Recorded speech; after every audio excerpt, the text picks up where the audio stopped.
So very good evening to all of you. कैसे हैं आप लोग? I hope you guys doing great और आशा करता हूं कि आप सभी का हाल काफी अच्छा होगा। Welcome back once again to an very important and exciting another session of thermodynamics. अभी हम लोग थर्मोडायनेमिक्स को स्टडी कर रहे हैं और आज आप लोग का ये हो जाएगा lecture number third. Lecture number third में भी आप लोग के लिए काफ़ी बेसिक मैं कॉन्सेप्ट आज लेके आया हूँ, कुछ लॉज लेके आया हूँ जो काफ़ी इंपॉर्टेंट होता है थर्मोडायनेमिक्स को समझने में, इसके लॉज को, कॉन्सेप्ट को समझने में, और जो कि आगे चलकर आपके एग्जाम में भी बहुत ज़्यादा हेल्प होने वाला है। और आगे चलकर जो कॉन्सेप्ट चीज़ें समझोगे, अलग चैप्टर आने वाला है, उसमें ही बहुत ज़्यादा हेल्प करेगा। तो चलिए सेशन को स्टार्ट करते हैं, है ना। और उम्मीद करता हूं कि आप देखो, मैं पहले बता देता हूं आप सभी को कि जो थर्मोडायनेमिक्स है ना, इसको आप 20 से अगर देखना स्टार्ट करोगे तो आपको समझ में नहीं आएगा। ये one of the complex subject होता है ना। सो आपको इनिशियल का 2-3 लेक्चर, आपको पूरा का पूरा लेक्चर को पूरा देखना और समझना है। एक बारी जब आप इनिशियल फेज में जो भी बेसिक कॉन्सेप्ट वगैरह वो एक बारी समझ जाओगे ना, फंडामेंटल अगर आपका क्लियर हो जाएगा, तो फिर आपका थर्मोडायनेमिक्स सबसे इजी सब्जेक्ट रहेगा। और आने वाले 3-4 सब्जेक्ट, जैसे मैंने कहा, चाहे वो एसटी का बात करूंगा, हीट ट्रांसफर का, या आईसी इंजन का, या आरएससी का, आपको बहुत ईजी लगने लगेगा। बट ये आपका समझना बहुत जरूरी है और इसका कॉन्सेप्ट क्लियर होना आपके लिए बहुत इंपॉर्टेंट हो जाता है। तो उम्मीद करता हूं कि आप प्रीवियस लेक्चर भी बहुत अच्छी तरह से देख रहे होंगे और समझ रहे होंगे। चलिए सेशन को स्टार्ट करते हैं। हम लोग एनर्जी के बारे में पूरा समझ लिए थे, है ना। Basic assumption, kinetic theory of gas के बारे में समझे थे। फिर जितने भी अजम्पशन के आप लोगों को बताया था kinetic theory, on the basis of that अलग अलग लॉ आया, है ना, उसी को समझने के लिए, आइडियल गैस को समझने के लिए, जिसमें मैंने बताया था बॉयल्स लॉ के बारे में, फिर बताया था चार्ल्स लॉ के बारे में, फिर बताया था मैंने एवोगैड्रो लॉ के बारे में। और तीनों लॉ को मिला के एक इक्वेशन बनाया गया जो कहलाया आइडियल गैस इक्वेशन। जो क्या कहलाया? Ideal gas equation. मैंने बताया था कि बॉयल्स लॉ क्या बोलता है कि बॉयल्स लॉ में अगर मेरा टेम्परेचर कांस्टेंट रहता है तो volume is inversely proportional to pressure, ये बोलता है मेरा बॉयल्स लॉ। बॉयल्स लॉ क्या बोलता है कि अगर आप किसी भी गैस का तापमान को, टेम्परेचर को कांस्टेंट रखते हो, नियत रखते हो, फिक्स रखते हो, तो उसका जो वॉल्यूम होता है वो प्रेशर के इनवर्सली प्रोपोर्शनल होता है। यानी कि अगर प्रेशर बढ़ेगा तो वॉल्यूम घटेगा, या फिर अगर प्रेशर घटेगा, है ना, जो भी बोलो, प्रेशर बढ़ा तो वॉल्यूम घटा, और अगर प्रेशर घटा तो वॉल्यूम बढ़ा। यानी आपस में कैसा होगा? इनवर्सली प्रोपोर्शनल का रिलेशन देगा। सिमिलरली चार्ल्स लॉ क्या बोला? चार्ल्स लॉ बोला कि अगर तुम प्रेशर को कांस्टेंट रखते हो तो वॉल्यूम जो होता है वो डायरेक्टली प्रोपोर्शनल मेरा किसका हो जाता है? टेम्परेचर का हो जाता है। यानी जैसे जैसे मेरा वॉल्यूम बढ़ाते जाएंगे, है ना, वैसे वैसे टेम्परेचर भी बढ़ेगा। या फिर ऐसे बोलो कि जैसे जैसे टेम्परेचर बढ़ेगा वैसे वैसे वॉल्यूम भी बढ़ते चला जाएगा। फिर आएगा एवोगैड्रो। एवोगैड्रो बोला कि अगर आप प्रेशर को भी कांस्टेंट रखोगे, टेम्परेचर को भी कांस्टेंट रखोगे, तो क्या होता है, जो नंबर ऑफ वॉल्यूम जितना आप लोगे, जितना क्वांटिटी ऑफ वॉल्यूम लोगे, उतना ही नंबर ऑफ मॉलिक्यूल के बराबर होगा। यानी जैसे जैसे किसी भी कंटेनर में जितना वॉल्यूम बढ़ाते जाओगे वैसे वैसे उसका नंबर ऑफ मॉलिक्यूल्स भी बढ़ते चला जाएगा। यानी कि वॉल्यूम जो होता है वो डायरेक्टली प्रोपोर्शनल हो जाता है नंबर ऑफ मोल्स के। ये तीनों लॉ दिया गया। तीनों लॉ जो है आइडियल गैस को समझने के लिए दिया गया on the basis of kinetic theory of gas. Kinetic theory of gas के बेसिस पे 3 लॉ दिया गया अलग अलग साइंटिस्ट के द्वारा। आइडियल गैस को समझने के लिए, आइडियल गैस क्यों बोल रहा हूं? क्योंकि वह इस गैस के लिए कुछ अजम्पशन लिया गया है जो रियल गैस में नहीं होता है। रियल गैस में बहुत सारी चीजें जो है उसको इग्नोर करके अजम्पशन मान के इस सभी लॉ को डेराइव करा गया। और चूंकि तीनों को तीनों जो लॉ है यह आइडियल गैस पे आधारित है और तीनों गैस को ही डेराइव कर रहा है, तो इन तीनों से मिला के, तीनों को मिला के एक फाइनल इक्वेशन बनाया गया जिसको कहा गया आइडियल गैस इक्वेशन। क्या कहा गया? Ideal gas equation. Ideal gas क्यों? क्योंकि ये भी आइडियल गैस पे बेस्ड है, ये भी आइडियल गैस पे बेस्ड है, और ये भी आइडियल गैस पे बेस्ड है, इसीलिए इसको कहा गया आइडियल गैस इक्वेशन। और इसे मिला क्या? मिला जैसे कि आपने बताया, है ना, मैं आप लोग को कल भी बताया था, वॉल्यूम यहां भी है, वॉल्यूम यहां भी है, वॉल्यूम यहां भी है, तो वॉल्यूम लिख दिया। डायरेक्टली प्रोपोर्शनल है, डायरेक्टली प्रोपोर्शनल। ऊपर में क्या है? देखो n है, t है, नीचे में क्या है? आपका p है, तो बस p को उधर ले गया तो p भी directly proportional to nt। Proportional को हटेगा तो कांस्टेंट आके जुड़ेगा, तो प्रोपोर्शनल अगर हटा तो कांस्टेंट आके जुड़ा, जो कहलाएगा यहाँ पे r, और n और t तो था ही, तो p भी equal to r n t और p भी इक्वल टू nRT। और यही p भी इक्वल टू nRT क्या कहलाता है? जैसे मैंने कहा आइडियल गैस इक्वेशन, जो कि 3 लॉ से मिलके बना है। जहां पे p क्या होता है? प्रेशर होता है। v क्या हो जाता है? वॉल्यूम होता है, किसका? गैस का। n क्या होता है? नंबर ऑफ मोल्स होता है। r क्या होता है? यूनिवर्सल गैस कांस्टेंट होता है। और t क्या होता है? Absolute temperature.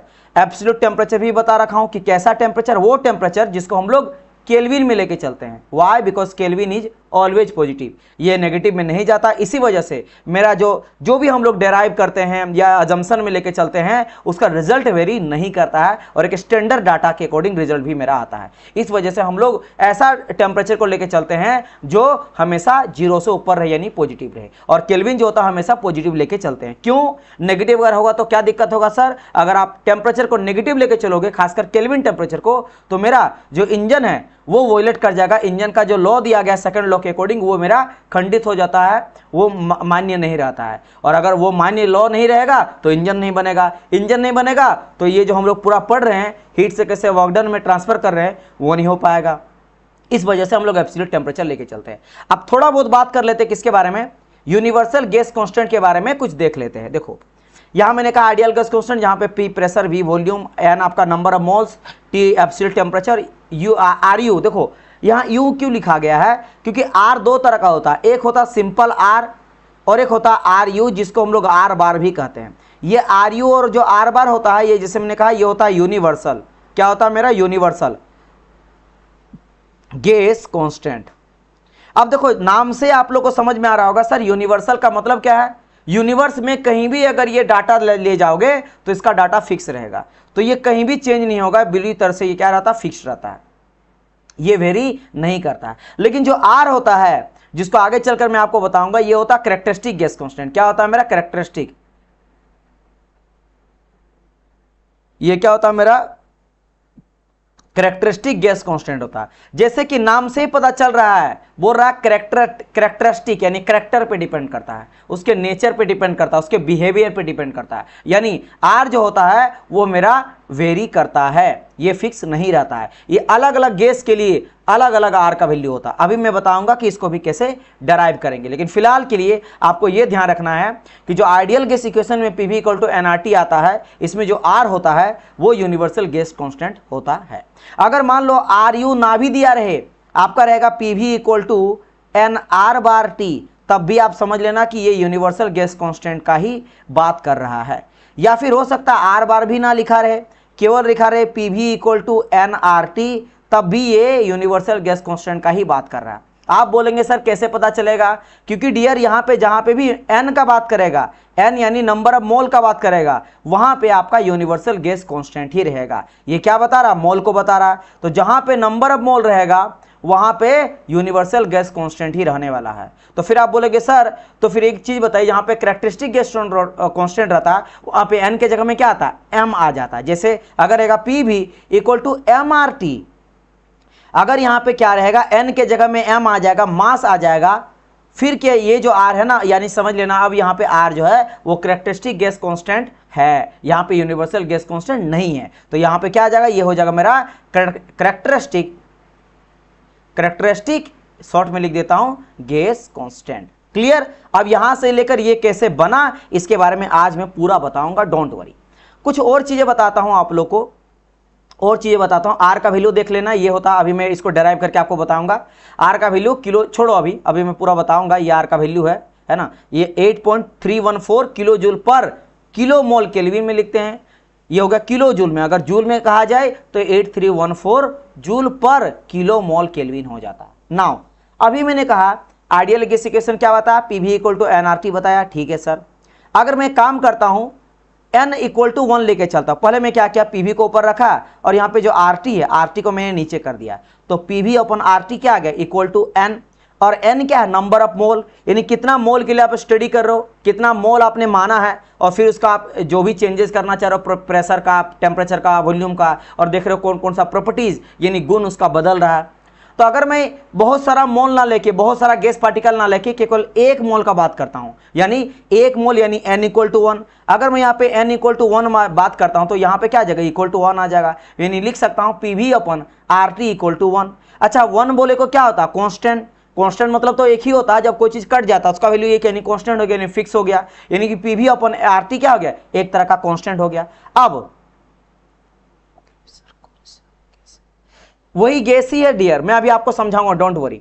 कैरेक्टरिस्टिक मतलब अलग अलग गैस के लिए अलग अलग वैल्यू होता है ना, और जो यूनिवर्सल होता है ये हर जगह पे फिक्स रहता है। बिल्कुल टेंशन ना लो, मुझे बस 4-5 मिनट का टाइम दो, अभी मैं आपको पूरा समझाऊंगा। बस आपको बस अभी बताया यूनिवर्सल गैस कांस्टेंट यहाँ पे होता है, अभी कैरेक्टर के बारे में पूरा बताऊंगा कि ये कैसे आता है, अब यहाँ पे पूरा बताऊंगा। देखो यहाँ पे universal gas constant, characteristic gas constant, तो थोड़ा सा धीरज रखो, बस अभी मैं जो बता रहा हूँ वो बताने दो, है ना। हाँ, तो मैं यहाँ पे क्या बात करना चाह रहा हूँ, पहले मुझे एक चीज़ जो बताना है वो ये बताना कि मैंने आपको बताया था ना कि हाई टेम्परेचर में आइडियल गैस और रियल गैस एक दूसरे के क्लोज होता है, और एक कंडीशन होता है जहाँ पे आइडियल गैस और रियल गैस एक दूसरे के क्लोज होता है। वो कौन सा कंडीशन है वो मैं यहाँ पे बताना चाह रहा हूँ, तो उसको पहले आप देख लीजिए। तो मैंने कहा पी अपन आर टी को ले आया, एन इक्वल टू मैंने 1 मान लिया, तो यानी क्या हो गया, P V upon R T equal to आ गया मेरा कॉन्स्टेंट। ठीक है सर, आ गया कॉन्स्टेंट, यानी सर ये जो है इसके साथ में किसी भी एक लेता हूँ, है ना, पैरामीटर को, और देखना चाहता हूं आपका कि क्या चेंजेज आ रहा है। तो मैं क्या किया, फिर से लाइन लिया, ड्रॉ करा, और मैं जानना चाहता हूं कि P V upon R T तो हो गया constant, P V upon R T क्या हो गया, P V upon R T तो हो गया कांस्टेंट। कांस्टेंट मतलब ये अब चेंज नहीं होगा। तो मैं बिल्कुल एक देखो यहाँ पे एक साइड इधर लिया हूँ वर्टिकल में ले जाऊँ P V upon R T को, और P V upon R T क्या है मेरा, फिक्स है, कांस्टेंट है, तो बिल्कुल मैं स्ट्रेट लाइन ड्रॉ कर दिया हूँ। अच्छा एक चीज बताओ, जब कांस्टेंट हो गया और ये कांस्टेंट आया कहां से, ये इक्वेशन निकला कहां सर, ये तो निकला आइडियल गैस इक्वेशन से निकला, आइडियल गैस इक्वेशन से निकला ना, P V upon R T equal to constant जब एन इक्वल टू 1 लेंगे। देखो मेरा बात समझना, अगर कोई बोलेगा कि P V equal to N R T और कोई बोलेगा P V equal to R T, ये दोनों का दोनों मेरा आइडियल गैस इक्वेशन ही है, दोनों को दोनों क्या है मेरा आइडियल गैस इक्वेशन ही है। बस अंतर क्या है, अंतर बस ये है कि पहला जो है मेरा P V equal to N R T, ये नंबर ऑफ मोल के लिए है, नंबर ऑफ मोल यानी ढेर सारा मोल के लिए, लेकिन P V equal to R T है, यहाँ पे एन इक्वल टू 1 है, यानी केवल एक मोल के लिए ये इक्वेशन का यूज करना है। P V equal to R T का यूज कहाँ करना है, जहाँ पे एन का वैल्यू, मोल का वैल्यू केवल एक लेके चलना है। लेकिन जब आपको ढेर सारा मोल का बात करा जाए, लाखों करोड़ों मोल का बात करा जाए, तो P V equal to N R T का यूज करना है। बात समझ में आया, समझ गए सर। तो वही तो है P V upon R T equal to 1, भाई P V upon R T equal to, अगर मैं 1 बोल रहा हूं इसका मतलब क्या है कि P V equal to R T, यानी कि बेसिकली आइडियल गैस इक्वेशन का ही बात करा। बिल्कुल सर, तो मैं अगर बोलूंगा एक तो ये P V upon R T क्या हो गया आइडियल गैस इक्वेशन, क्योंकि इक्वल टू 1 आता है, इक्वल टू कांस्टेंट हो जाता है, तो ये आइडियल ऊपर से कांस्टेंट है, मतलब देखो बिल्कुल वेरी नहीं कर रहा, बिल्कुल स्ट्रेट लाइन गया। यहाँ पे देखो प्रेशर, ये वाला मैं प्रेशर का ग्राफ लिया हूँ, तो यहाँ पे प्रेशर का तो चेंज आएगा, यहाँ समथिंग मेरा प्रेशर रहेगा P1, यहाँ रहेगा P2, यहाँ रहेगा P3, यहाँ रहेगा P4, प्रेशर चेंज हो रहा है, बट यहाँ पे मेरा क्या है कांस्टेंट है, तो यहाँ वेरी नहीं कर रहा है। हो सकता है प्रेशर के जगह में हम लोग टेम्परेचर ले सकते थे, हम लोग वॉल्यूम ले सकते थे, हम लोग डेंसिटी ले सकते थे, कुछ भी लेंगे, लेकिन वेरी नहीं करेगा। लेकिन मैं प्रेशर क्यों लिया हूँ, क्योंकि मैं प्रेशर के साथ एक रिलेशन आप लोग को बताना चाह रहा हूँ, इस वजह से। आप किसी का भी रिलेशन लेकर आप यहाँ पे अपना ग्राफ को ड्रॉ कर सकते हो, समझ गए, अपने नीड के अकॉर्डिंग हम लोग करते हैं। तो हम लोग यहाँ पे प्रेशर के साथ वेरी करना चाह रहे हैं, तो मैंने क्या करा, यहाँ पे स्ट्रेट लाइन ड्रॉ कर दिया। ये किसका है, ये P V upon R T का ग्राफ है, और ये आइडियल गैस रिलेशन को दिखा रहा है, क्योंकि आइडियल गैस रिलेशन में ये मेरा वैल्यू आता है, वहीं से निकला। ठीक है, अब यहाँ पे ले लिया मैं प्रेशर वाला इधर, तो इधर प्रेशर हो गया, और वर्टिकल लाइन में मैंने P V upon R T का कोई पॉइंट ले लिया, इस जगह पे मैंने यहाँ पे कर दिया। अब यहाँ से पता क्या चलता है, जब यहाँ पे ये तो हो गया आइडियल गैस, ये वाला जो आपको मैंने बताया आइडियल गैस रिलेशन, तो ये हो गया आइडियल गैस का ही है, ये आइडियल गैस, क्योंकि आइडियल गैस रिलेशन किसका आया है, आइडियल गैस रिलेशन में सर हम लोग जो गैस का यूज किए हैं वो गैस मेरा आइडियल गैस है, तो ये मेरा आइडियल गैस का इक्वेशन हो गया। अब रियल गैस का जब ड्रॉ करा गया ना, तो पता चला रियल गैस स्टार्ट होता कहीं यहां से, और ऐसे करके ग्राफ जाता है, ऐसे करके ग्राफ जाता है। और ये केवल एक नहीं है, आप अलग अलग टेम्परेचर में याद करो, जैसे प्रीवियस में आपको समझाया था, यहाँ पे जैसे बात करा जाए कि सर ये 3 ग्राफ था, तो 3 मतलब है एक ही एक्सपेरिमेंट किया गया है, एक एक्सपेरिमेंट में अलग टेम्परेचर, दूसरा एक्सपेरिमेंट में अलग टेम्परेचर, तीसरा एक्सपेरिमेंट में अलग टेम्परेचर, बट टेम्परेचर फिक्स रहता है थ्रू आउट द एक्सपेरिमेंट। उस एक्सपेरिमेंट के दौरान मेरा जो तापमान है वो कांस्टेंट रहता, फिक्स रहता है। तो जो सेकंड वाला था ये अलग एक्सपेरिमेंट है, उसमें फिर से एक टेम्परेचर लिए और उसको फिर फिक्स कर दिए, और अलग अलग प्रेशर वॉल्यूम को चेंज करके देख रहे हैं। तो इसी तरह यहाँ पे जो है ना, ये आपको लगेगा सर यहाँ पे टेम्परेचर क्या करना है, तो टेम्परेचर जो है यहाँ पे वेरी करो, कुछ भी करो, कोई इशू नहीं है, टेम्परेचर को चेंज भी कर सकते हो, क्योंकि यहाँ पे P V upon R T पूरा का पूरा वैल्यू यहाँ पे क्या है, कॉन्स्टेंट है। तो आपको बस समझना ये है ना कि स्टार्ट हो रहा है इस जगह पे, और इस जगह पे वैल्यू क्या है प्रेशर का, तो सर यहाँ पे प्रेशर जो है वो तो मेरा 0 है, यानी 0 से ही मेरा स्टार्ट हो रहा है, लेकिन उसके बाद देखो धीरे धीरे दूर आते चला जा रहा है, दूर आते चला जा रहा है। दूर आते चला जा रहा, डिफरेंट डिफरेंट क्रिएट होते चला जा रहा है। और ये जो नीचे वाला जितने भी ग्राफ है ये सब का सब किसका, मेरा रियल गैस का है। ये किसका है, रियल गैस का। ये किसका है, रियल गैस का। तो ये जो है, ये भी है, ये भी है, सब का सब किसका है, मेरा रियल गैस का बात किया जा रहा है। ये रियल गैस का। लेकिन जो ऊपर में मैंने ड्रॉ करा, जिसको ग्रीन कलर से दिखा रहा हूं, ये मेरा आइडियल गैस का है। ये किसका है, मेरा आइडियल गैस का है। तो आप ये समझे कि सर ये दूरी तो बनते जा रहा है, लेकिन एक जगह जहां से स्टार्ट हुआ है वो तो जीरो था। It mean sir low pressure में आइडियल गैस और रियल गैस एक दूसरे के क्लोज हो जाता है। तो और एक चीज समझ यहां पे आया, जो नया चीज हम लोग को पता चला, अभी मैंने इससे पहले मैंने एक कंडीशन बताया था, चार्ल्स लॉ, बॉयल्स लॉ, ये बताया था कि हाई टेम्परेचर में, उच्च तापमान में जो रियल गैस होता है is more close to ideal gas. Ideal gas और रियल गैस एक दूसरे के क्लोज होता है, ये बताया गया था चार्ल्स लॉ और बॉयल्स लॉ। लेकिन अब आइडियल गैस इक्वेशन का हम लोग यूज करके ये पता चला कि लो प्रेशर में भी रियल गैस जो होता है वो आइडियल गैस के क्लोज हो जाता है। इट मीन्स अब क्या पता चला, दोनों को अगर मैं जोड़ दूंगा, तो दोनों को अगर जोड़ देता हूं तो मुझे यह पता चलेगा कि real gas is behave like an ideal gas at only at low pressure and high temperature.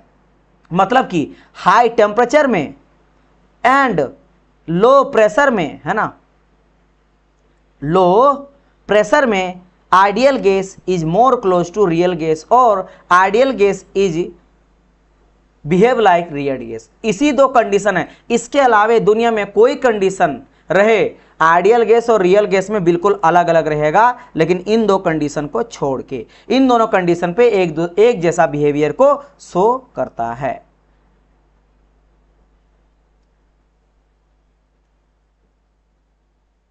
Add आ जाता बीच में, कोई बात नहीं डियर, कोई बात नहीं। समझ गए ललित, यहां तक से बताइए मुझे। तो एक चीज समझ आया ना, ये कौन बताता, हाई टेम्परेचर वाला, याद करो चार्ल्स लॉ और बॉयल्स लॉ इस चीज का बात किया था।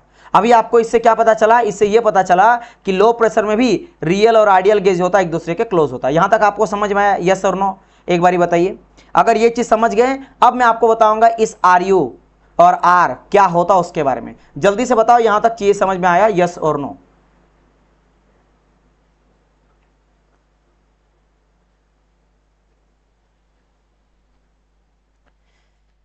बताइए।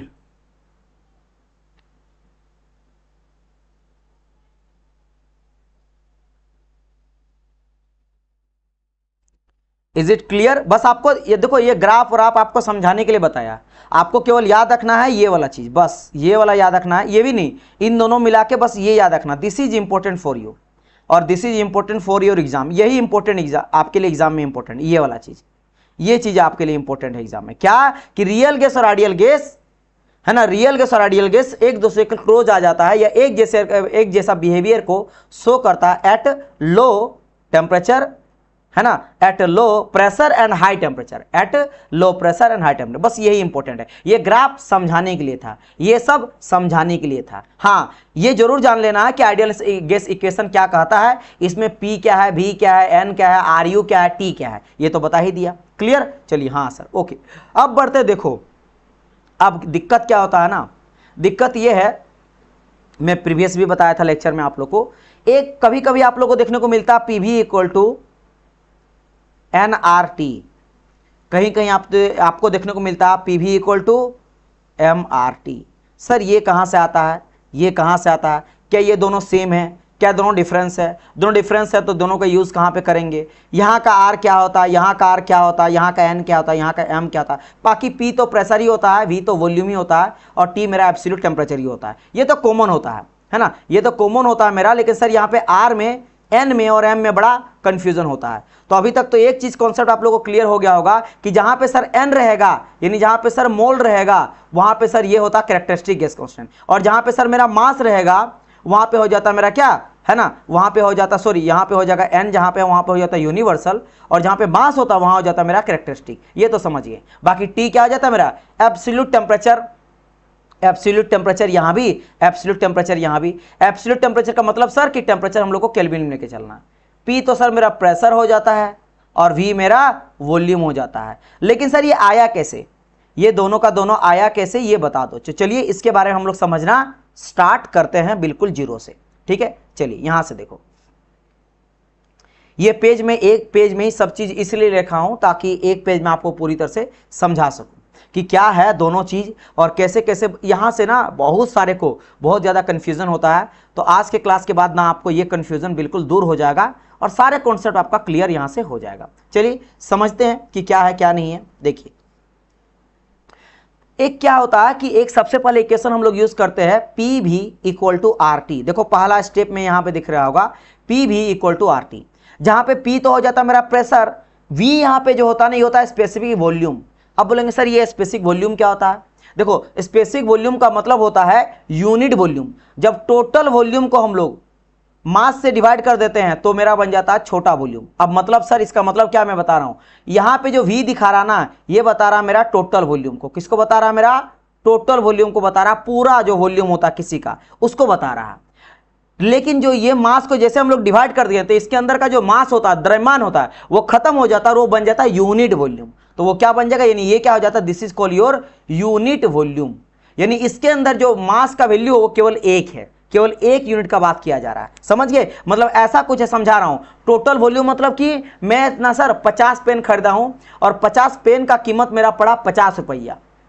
नहीं 50 पेन नहीं, चलो मैं मान लेता हूं कि एक पेन का कीमत, मैं समझा रहा हूं, एक पेन का कीमत अगर 5 रुपया है और अगर मैं 50 पेन लेता हूं तो आप बताओ कितना हो जाएगा, 50 × 5 यानी कि 250, 250 रुपया टोटल मेरा लग गया कॉस्ट। तो ये जो टोटल वॉल्यूम बता रहा है ना, टोटल कॉस्ट को बता रहा है 250 टोटल कॉस्ट बता रहा है, टोटल कॉस्ट।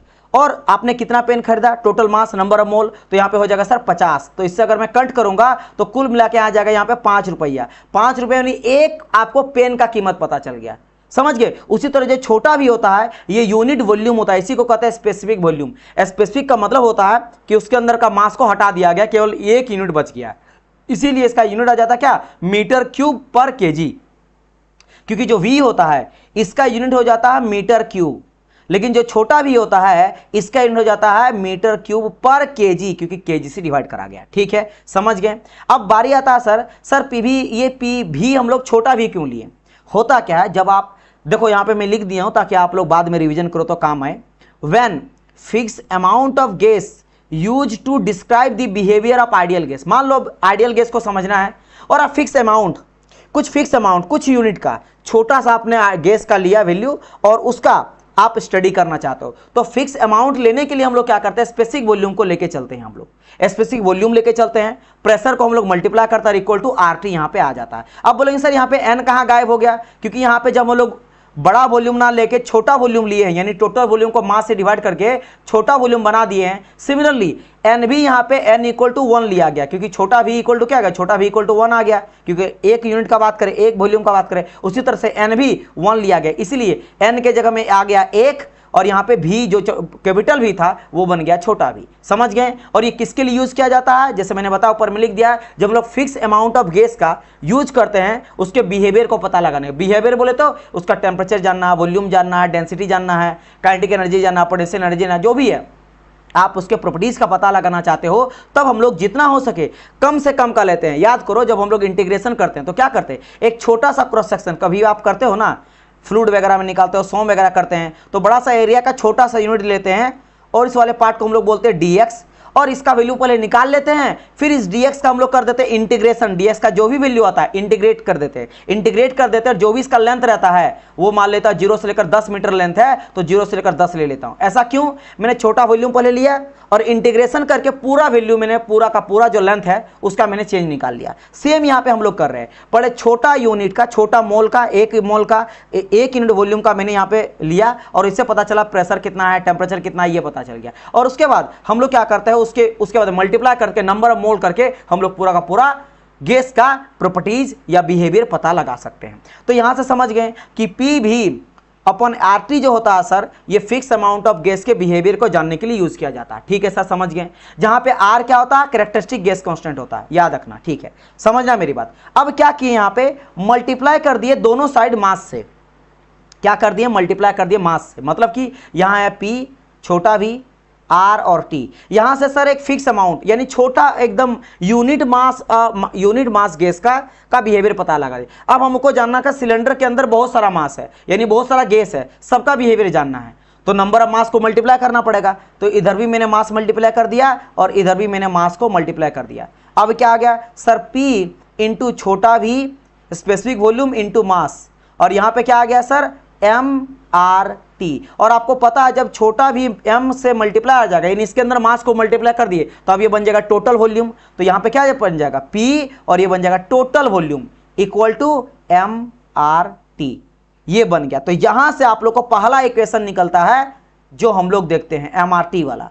अभी जो मैंने बताया ये था PV इक्वल टू NRT, लेकिन जो PV इक्वल टू MRT आता है ये कब आता है, जब टोटल वॉल्यूम के बिहेवियर का, टोटल वॉल्यूम जो मास है ना, गैस का है, गैस का टोटल जो आपका गैस है, जो भी जिस भी कंटेनर आप जितना रख रहे हो उस पूरे गैस का आप बिहेवियर पता लगाना चाहते हो, तब यहां से आ जाता क्या, PV इक्वल टू MRT। इसी वजह से ध्यान देना, आप बोलेंगे सर अगर कोई भी बोलेगा sir most general ideal gas equation क्या होता है, तो मोस्ट देखो लिख दिया, most in general ideal gas equation PV equal to MRT ही होता है। याद रखना, ये जो हम लोग बात किए ना PV equal to NRT, ideal gas equation ये भी होता है और आइडियल गैस इक्वेशन ये भी होता है। ध्यान रखना, आप ये मत समझना कि सर PV इक्वल टू जो आपने कहा NRT यही आइडियल गैस है, नहीं, ये भी आइडियल गैस इक्वेशन है। ये दोनों का दोनों मेरा आइडियल गैस इक्वेशन है, दोनों का दोनों आइडियल गैस के लिए ही यूज किया जाता है। बट सबसे ज्यादा यूज में लाया जाने वाला इन जनरल जो आइडियल गैस इक्वेशन है वो PV इक्वल टू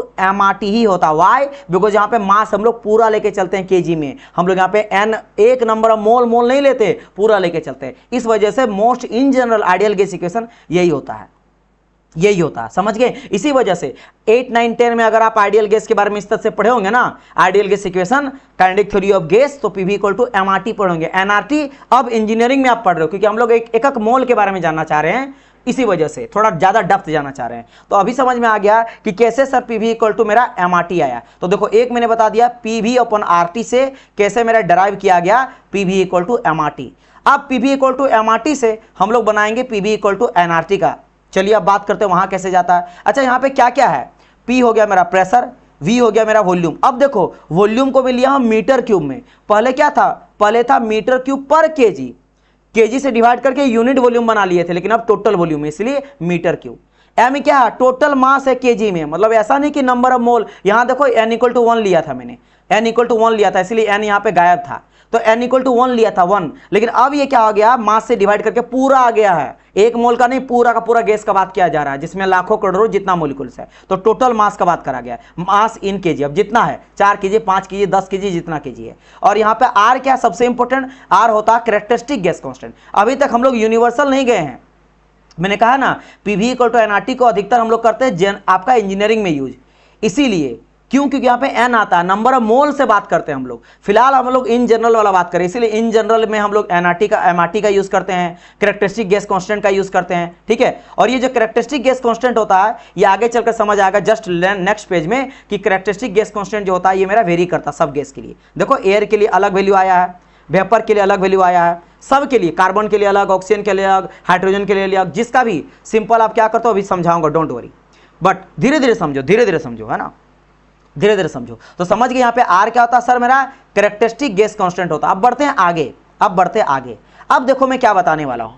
अब एक चीज मेरे को बताओ, अगर मुझे नंबर ऑफ मोल्स पता है और मॉलिक्यूलर मास भी पता है तो क्या हम लोग उसका टोटल वॉल्यूम नहीं निकाल सकते हैं? मतलब सर देखो मैं एकदम आसान भाषा में समझाऊंगा, कॉम्प्लेक्स ये लगेगा, लेकिन जितना हो सके मैं आप लोग को सिंपल से सिंपल भाषा में समझाऊंगा और बाद में फिर रिवीजन भी करवा दूंगा। बिल्कुल एक पेज में देखो, छोटा सा में PV इक्वल टू NRT से आ जाएगा PV इक्वल टू MRT और PV इक्वल टू MRT से आएगा PV इक्वल टू RT, सब 2 मिनट में, बट पहले डिटेल में समझ लो, ठीक है। हाँ मैं बोल रहा हूं कि टोटल नंबर ऑफ मोल्स अगर मेरे को पता चल जाएगा और मोलिकुलर मास पता चल जाएगा तो मैं निकाल सकता हूं टोटल मास। आप बोलेंगे मतलब सर समझ नहीं आया, मतलब ये बोला कि total number of mole equal to n into molecular mass यानी m। तो अगर मैं यहाँ पे बोलता हूं, ये कर लेता हूं और यहाँ पे मोलिकुलर मास को हम लोग कैपिटल M से दिखाते हैं, किससे दिखाते हैं, कैपिटल M से दिखाते हैं, तो इज इक्वल टू मेरा हो जाता है छोटा m, और ये छोटा m क्या होता है, ये होता है टोटल मास। क्या होता है, टोटल मास होता है, किसमें, केजी में। जबकि ये m क्या होता है, ये होता है मेरा मोलिकुलर मास, मोलिक्यूलर मास। अब बोलेंगे सर समझ नहीं आया, थोड़ा सा अच्छा एक्सप्लेन करिए, इजी भाषा में समझाता हूं। मैंने ये कहा उसी भाषा में समझो, पेन वाला, यानी सर ये टोटल मास बोले तो टोटल मैंने पेन कितना खरीदा, मेरा कितना पैसा खर्च हुआ, तो सर मेरा टोटल पैसा खर्च हुआ था 250 रुपया। अच्छा और एक पेन का कीमत आपने बताया था सर 5 रुपया, ठीक है 5 रुपये एक पेन का कीमत है, टोटल 250 रुपये खपत हुआ। तो मैं अगर पता लगाना चाहता हूं कि 250 रुपये खपत हुआ तो मैं पूछूंगा कितना पेन था और एक पेन का कॉस्ट कितना था। तो ये कैपिटल एम है ना, ये मोलिकुलर मास बोले तो एक पेन का कीमत बता रहा है, तो एक पेन का कीमत तो मेरा सर हो गया ₹5। मोलिकुलर मास मतलब एक मोलिकुलर का, एक मोल का मास कितना, यानी एक पेन का कीमत कितना। और एन बता रहा सर नंबर ऑफ मोल, यानी नंबर ऑफ पेन, पेन का संख्या कितना है। तो सर पेन का संख्या तो 50 है, तो 50 × 5 तो कितना हो गया, 5 × 5 = 25, यानी 250। यानी कि क्या समझे, मैं ये बताना चाह रहा हूं, ये जो m यहां पे है, ये m बेसिकली आप लोग को क्या बता रहा है, टोटल मास बता रहा है गैस को। और वो अगर m निकालना चाहते हो, यहाँ पे m निकालना चाहते हो, m निकालने के लिए क्या करेंगे, एक मोल का हम लोग जानना चाहेंगे, मतलब नंबर ऑफ मोल कितना है, यानी n, कितना नंबर ऑफ गैस पार्टिकल है, और एक गैस पार्टिकल का, वन गैस पार्टिकल का मोलिकुलर मास कितना है, यानी कैपिटल M।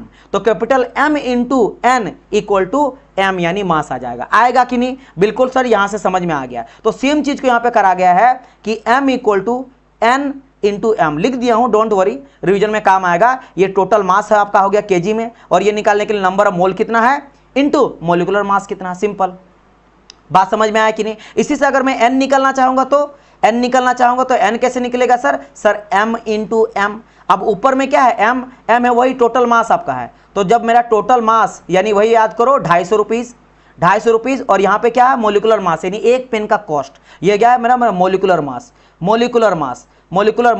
का मास, मोल का मास, यानी एक पेन का कीमत कितना था मेरा 5 था, तो कट कुटा के कितना आ गया, 50 आ जाएगा। यानी कि आपको पता चल जाएगा नंबर ऑफ पेन्स, यानी कितना नंबर ऑफ मेरा पेन है। यहाँ से क्या पता है, नंबर ऑफ पेनों की संख्या है ना, कलमों की संख्या। तो यहाँ पे देखो नंबर ऑफ मोल पता चल गया, सेम चीज की है, तो कोई यहाँ पे कोई इशू नहीं है सर, समझ गए। लेकिन सर इतना आप तोड़ के क्यों बता रहे हो, इस वजह से बता रहे हैं, क्या हम लोग m के जगह में ये लिख सकते हैं, बिल्कुल सर लिख सकते हैं। तो ये जो m है ना, m देखो, इस m के जगह में देखो, अब क्या पहले मेरा था, देखो मैं समझा रहा हूं, इस इक्वेशन को लिखता हूं मैं यहाँ पे कि PV = MRT, और अब मैं लिखता हूं PV = M के जगह में देखो क्या लिखता हूं, m के जगह लिखता हूं n × कैपिटल M अपन, और RT तो रहेगा ही रहेगा, R और T रहेगा। मैंने क्या किया समझा देता हूं, मैं बस किया हूं, इस m के जगह में मैं अब लिख दिया हूं क्या, n / कैपिटल M।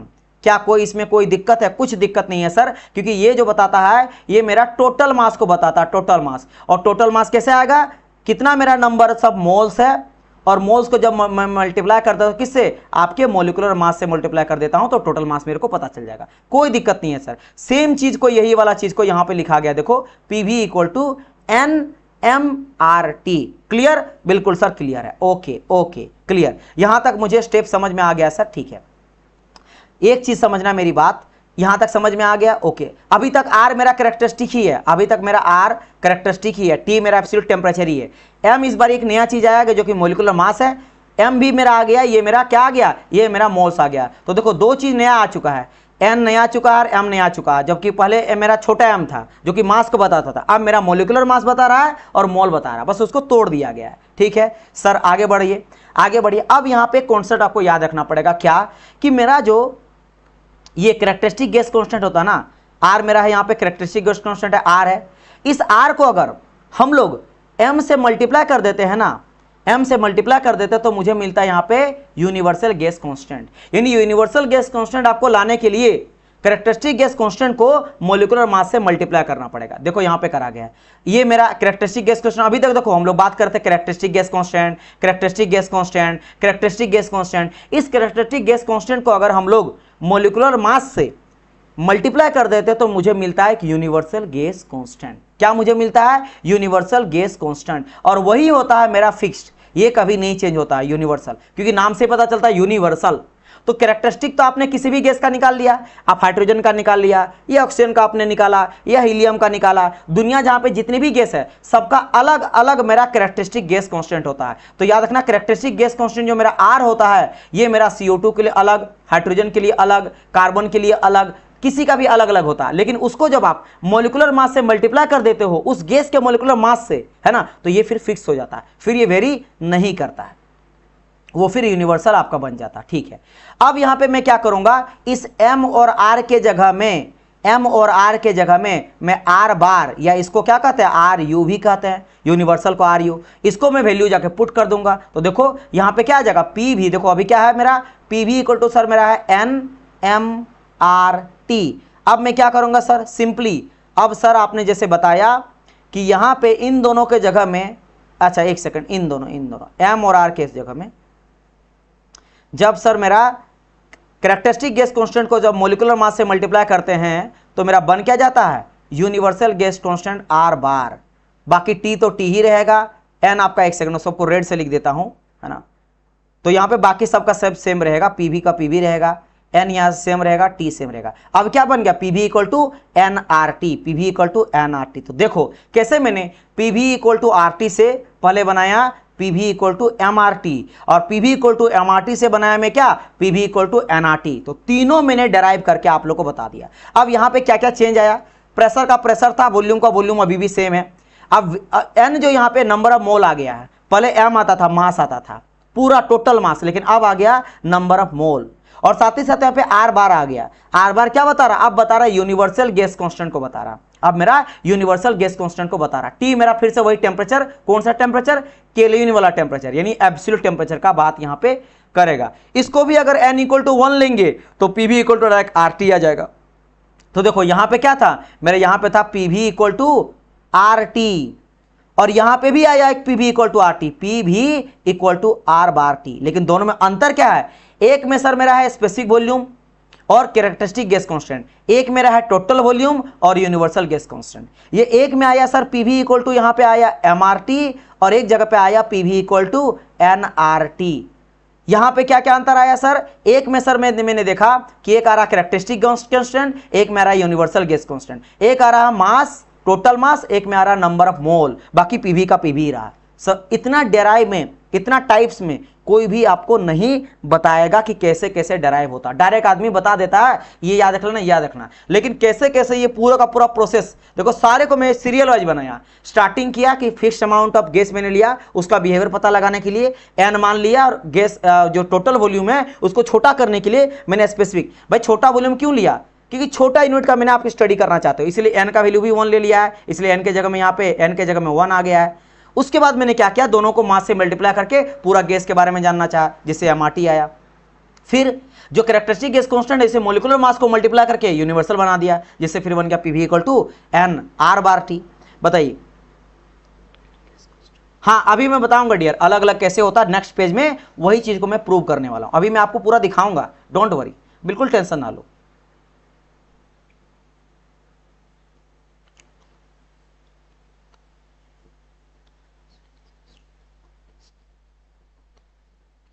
नहीं, यूनिवर्सल गैस कांस्टेंट सबके लिए, देखो मैं लिख देता हूं, जो यूनिवर्सल गैस कांस्टेंट होता है ये जो है ना यूनिवर्सल गैस कांस्टेंट कौन सा, आर बार, ये मैं आर बार का बात कर रहा हूं, आर बार ये जो होता है ये फिक्स होता है, ये किसी ऑल गैस के लिए सेम होता है ना, same for all gas, same for all gas, सारे गैस के लिए एक ही रहेगा, बदलेगा नहीं।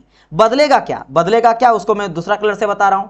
ये जो है ना ये कैरेक्टरिस्टिक गैस कांस्टेंट, यहां पे ये देखो कैरेक्टरिस्टिक गैस कांस्टेंट यहां पे भी था, ये जो है ना ये मेरा डिफरेंट फॉर डिफरेंट गैस है ना, the value of R is different for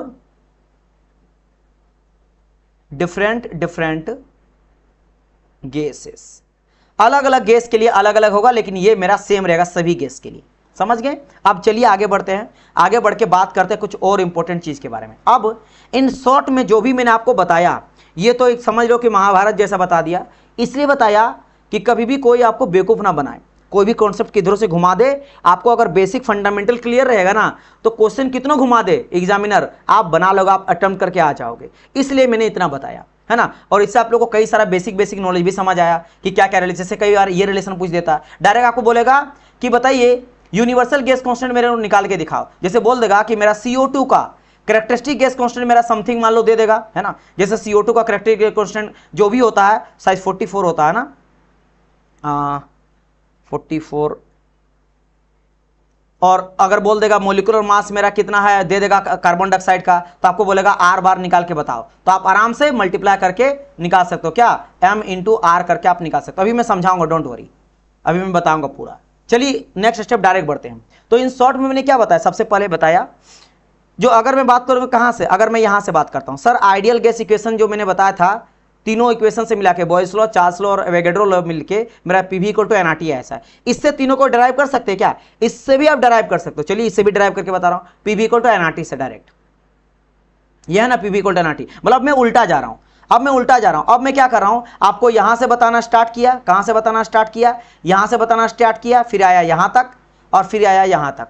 अब मैं इधर से जा रहा हूं, अब मैं स्टार्ट कहां से करूंगा, पीछे से, पीवी इक्वल टू एनआरटी से, फिर ये जाऊंगा यहां पे और इसके बाद जाऊंगा यहां पे। अच्छा याद रखना दोनों को दोनों आइडियल गैस है, ये भी देखो आइडियल गैस इक्वेशन है, ये भी आइडियल गैस इक्वेशन है ना, आइडियल गैस इक्वेशन या आइडियल लॉ, दोनों ही आइडियल गैस इक्वेशन, लेकिन ये मोस्ट जनरल यूज किए जाने वाला, सबसे ज्यादा यूज किया जाने वाला पीवी इक्वल टू एमआरटी है। ठीक है, अब बढ़ते पीछे से स्टार्ट कर, देखो तो मैं क्या करता हूं, PV equal to NRT sir, जो कि मेरा आया था आइडियल गैस इक्वेशन,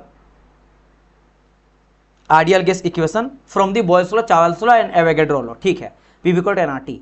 अब यहां पे मैं क्या करता हूं, देखो R इक्वल टू आर, अभी मैंने कहा ये वाला चीज इक्वेशन, ये वाला आपको याद रखना पड़ेगा क्या, कि sir R bar equal to क्या मैंने कहा, अगर आपको यूनिवर्सल निकालना है तो मोलिकुलर मास को मल्टीप्लाई करना पड़ेगा किसके साथ, कैरेक्टरिस्टिक गैस कांस्टेंट के साथ। तो यहां से अगर मैं R निकालना चाहूंगा, ये R, तो R इक्वल टू क्या आ जाएगा, R bar upon M, R bar upon M आएगा ना, बिल्कुल sir R bar upon M आएगा। सेम चीज देखो R बार अपॉन M मैंने कर दिया। ठीक है, R बार अपॉन M जो भी चीज है, चाहे तो आप ऐसे भी लिखो, कैसे भी लिखो, या ऐसे भी यूज करो direct R bar upon M और R। ठीक है, जो यहाँ पे भी यूज किया गया है ना, MR, तो सेम चीज को यहाँ पे यूज किया गया है। तो देखो जहां पे भी आपका R बार बोलो या RU बोलो, बात तो सेम ही है, यूनिवर्सल ही है। तो RU के जगह में मैं क्या लिख दिया, यहाँ पे देखो वैल्यू पुट कर देता हूँ क्या, MR, तो RU के जगह में है ना आपका पढ़ दिया MR, देखो MR आ गया, RU की जगह में क्या आ गया, MR आ गया। N इक्वल टू 1 ले लिया मैं यहाँ पे, N इक्वल टू मैं यहाँ पे 1 ले लिया हूँ, है ना, ये चीज है। अच्छा N सर कहाँ गायब हो गया, क्योंकि आपको पता है कि ये जो M होता है ना, ये N इंटू M होता है, तो ये M के जगह में N भी छुप गया, क्योंकि मास के साथ मल्टीप्लाई करके आपका आटा कैपिटल है, ये कैपिटल M है, ये कैपिटल M है और ये छोटा M है, टोटल मास है, ये टोटल मास है और ये मेरा मोलिकुलर मास, आप लोग को याद होगा तो ये मेरा मोलिकुलर मास था। मोलिकुलर मास इक्वल टू क्या निकला, देखो M equal to N into M, समझ गए, ये चीज मेरा था। ठीक है, तो ये चीज आप लोग समझ में आ गया होगा। अच्छा ये मोलिकुलर मास था ना, तो मोलिकुलर मास निकालने के लिए हम लोग क्या कर सकते हैं, M अपॉन N कर सकते हैं, है ना, यहाँ देखो M अपॉन N ऐसे आ जाएगा, यानी कहने का मतलब उसके अंदर N छुपा हुआ है। तो यहाँ से क्या आ जाएगा, यहाँ से बन गया पीवी इक्वल टू MRT। और अब मैं क्या करता हूँ, यहाँ पे ये जो M वाला चीज है, M वाला पार्ट को, इस M को इधर ले आता हूँ, नीचे ले आता हूँ, तो आ जाता क्या V अपॉन M। तो V अपॉन यानी वॉल्यूम अपॉन मास, जब वॉल्यूम को मास से डिवाइड कर देंगे तो मेरा बन जाएगा छोटा v, तो बन गया पे क्या, PV इक्वल टू RT बन गया। तो देखो तीनों का तीनों मेरा बन के यहाँ पे रेडी हो गया। तो मैंने उस दोनों तरीके से आपको डिराइव करके बोल दिया। फिर सर सभी गैस का मोलिकुलर मास का नहीं, अलग अलग देखो, मेरे समझो, कैरेक्टरिस्टिक गैस कांस्टेंट अगर आपको निकालना है तो M और R बार निकालना पड़ेगा ना, एक सेकंड, M इंटू R निकालना पड़ेगा, समझना मेरी बात। ये होता है कैरेक्टरिस्टिक गैस कांस्टेंट, यही होता है यूनिवर्सल गैस कांस्टेंट। यूनिवर्सल निकालने के लिए आपको कैरेक्टरिस्टिक गैस कांस्टेंट से, जिस गैस का कैरेक्टरिस्टिक गैस कांस्टेंट, देखो ये मेरा वेरी करेगा, ये मेरा वेरी करेगा क्योंकि कैरेक्टरिस्टिक गैस कांस्टेंट है, और ये मेरा रहेगा फिक्स, ये मेरा रहेगा फिक्स, तो ये वेरी करेगा, मतलब अलग अलग होगा। जैसे कि R bar equal to M, और मान लेता हूं मैं निकालता हूं ऑक्सीजन का, O2 का, तो ऑक्सीजन का रहेगा कैरेक्टरिस्टिक गैस कांस्टेंट, और ऑक्सीजन का आप लोग क्या, मोलिकुलर मास, तब जाकर निकलेगा कैरेक्टरिस्टिक गैस कांस्टेंट आपका गैस का, किसका, ऑक्सीजन का। अगर आपको R बार निकालना किसका, मान लेता हूं कार्बन डाइऑक्साइड का, तो यहां पे मोलिकुलर मास लेना पड़ेगा कार्बन डाइऑक्साइड का, और इसका आपका लेना पड़ेगा क्या, that is called your characteristic gas constant carbon dioxide का, तब जाकर निकलेगा किसका, आपका ये निकल जाएगा इसका, और ये जो वैल्यू निकलेगा वो मेरा फिक्स रहेगा। ठीक है, बात समझ में आया है ना। चलिए मैं आपको बताऊंगा, डोंट वरी, यहाँ पे ज्यादा कंफ्यूजन मत हो, मैं उसको बताऊंगा फिर आपको और समझ में आएगा आपको, डोंट वरी। और वो सबका, और हाँ मैंने यहाँ पे बता दिया, अच्छा आप समझ गए कहाँ पे कंफ्यूजन हो रहे हो। मैं यहाँ पे आर बार कर रहा हूँ ना, बस समझाने के लिए बात कर रहा हूँ, डोंट वरी। मुझे को अभी चलो मैं चल ही जाता हूँ, नेक्स्ट स्लाइड बात ही कर लेते। चलिए बात कर लेते हैं हम लोग यूनिवर्सल गैस कांस्टेंट के बारे में। यूनिवर्सल गैस कांस्टेंट कहाँ से आता है सर, देखो ये रहा यूनिवर्सल गैस कांस्टेंट, सबसे लास्ट वाला में PV equal to NRT, PV equal to NRT से आता है। चलिए यहाँ से बात करते हैं, फिर पूरा क्लियर हो जाएगा। पीवी इक्वल टू एनआरटी से आर बार जो है यही मेरा यूनिवर्सल है ना। अभी मैंने बताया था ना आर बार अलग अलग है, वो सेम रहेगा बाय द वे, वो सेम रहेगा माय डियर। देखो मैं समझा रहा हूँ यहाँ से, देखो PV equal to N R bar T. R bar यहाँ पे होता क्या है सर, यूनिवर्सल, तो मैं यहाँ पे आर बार निकाल रहा हूँ, यही मेरा होता है universal gas constant, this is the universal gas constant R बार और आर यू कहा जाता है, ठीक है। तो पीवी अपन आर टी, अब होता क्या समझना, मैंने आपको बताया ना कि आर बार इक्वल टू अलग अलग निकलता है, आप अलग अलग हो सकता है, ध्यान देना। यहाँ पे कोई बच्चे अगर मान लो एमटेक वाले रहेंगे ना, वो याद रखना कि ये जो वैल्यू निकलता है, जैसे मैंने अभी क्या कहा कि sir R bar equal to क्या हो जाता है, आपने कहा sir R bar equal to M into R. इतना डिटेल में कोई नहीं, मतलब इतना डिटेल में कोई एग्जाम में नहीं पूछेगा, लेकिन फिर भी जान लो। सर यहाँ पे आपने कहा कि आर मेरा अलग अलग निकलेगा, तो मैं मान लेता हूँ CO2 का अलग आर निकलेगा, फिर आर बार निकालना चाह रहा हूँ तो किसका मान लेता हूँ, मैं निकालता हूँ सर आपके ऑक्सीजन का, तो ऑक्सीजन का अलग आर रहेगा, तो फिर मोलिकुलर मास मुझे ऑक्सीजन का लेना पड़ेगा, इसका CO2 का लेना पड़ेगा, तो आर बार भी अलग निकलेगा। सही बात है, ये अलग अलग वैल्यू पे रहता, तो हम लोग कोई स्टैंडर्ड एक लेके चलते हैं। जैसे कि समझना मेरी बात, यहाँ से आप पहले देख लो इस दोनों पेज को, फिर आप लोग क्वेश्चन पूछना। तो मैं क्या कहूँ, R bar equal to PV upon N T आया, तो यहाँ पे क्या करता ना, we get an standard value of R bar at some fixed volume, fixed pressure and fixed temperature. यानी सब चीज हम लोग एक स्टैंडर्ड डाटा लेके चलते हैं। जैसे कि हम लोग प्रेशर लेके चलते हैं हमेशा एक बार, 1 बार, बेसिकली 1 बार प्रेशर जो लेके चलते हैं 1.01325 बार होता है, जो कि आप पास्कल भी बोल सकते हो, I mean Newton per metre square को। यू नो दैट ना कि प्रेशर जो होता है 1 बार इक्वल टू, इसको हम लोग 1 न्यूटन पर मीटर स्क्वायर भी बोल सकते हैं और 1 पास्कल भी बोल सकते हैं, बिकॉज यू नो दैट कि प्रेशर इक्वल टू क्या जाता है, फोर्स अपॉन एरिया। तो फोर्स अपॉन एरिया को ही हम लोग पास्कल कहते हैं, और इसका यूनिट देखोगे तो न्यूटन पर मीटर स्क्वायर। तो चाहे पास्कल बोलो, न्यूटन पर मीटर स्क्वायर बोलो, या फोर्स अपॉन एरिया बोलो, बात एक ही है। तो वही बात है बार, है ना। तो यहाँ पे हम लोग क्या लिए हैं, यहाँ हम लोग लेके चले हैं 1 बार लेके चले हैं। और हाँ, एक चीज मैं बोलना भूल गया, यहाँ पे 1 बार इक्वल टू होता है 10 to the power 5 pascal, 10 to the power 5 pascal होता है, यानी कि या फिर न्यूटन पर मीटर स्क्वायर होता है। इसीलिए देखो यहाँ पे 10 टू द पावर 5 से मल्टीप्लाई किए, मैं मिस कर गया था, याद रखना।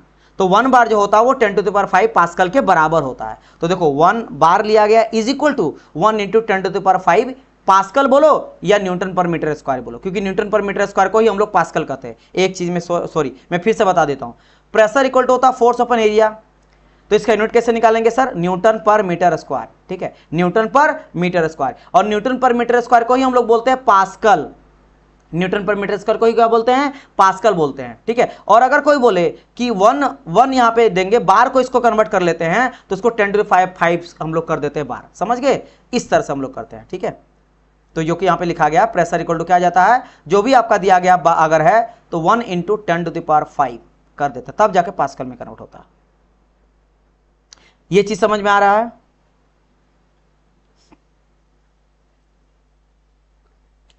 आप लोग को ये सभी चीज एक बार आप लोग बताना, कंफ्यूजन तो नहीं हो रहा ना समझने में। Is it clear to all of you और नॉट, बताइए मुझे।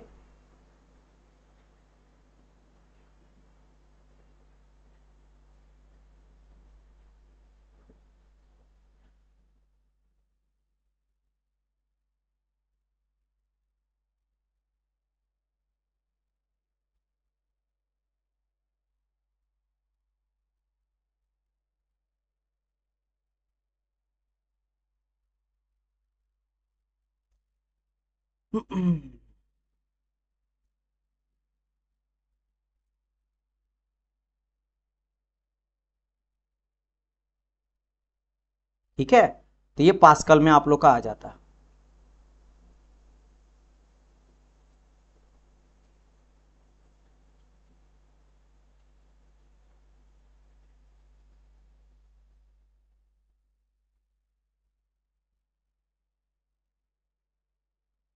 क्लियर तो है सर, बट क्या, हाँ वही तो कंफ्यूजन में मैं जा रहा हूं कि क्या दिक्कत यहां पे हो रहा है।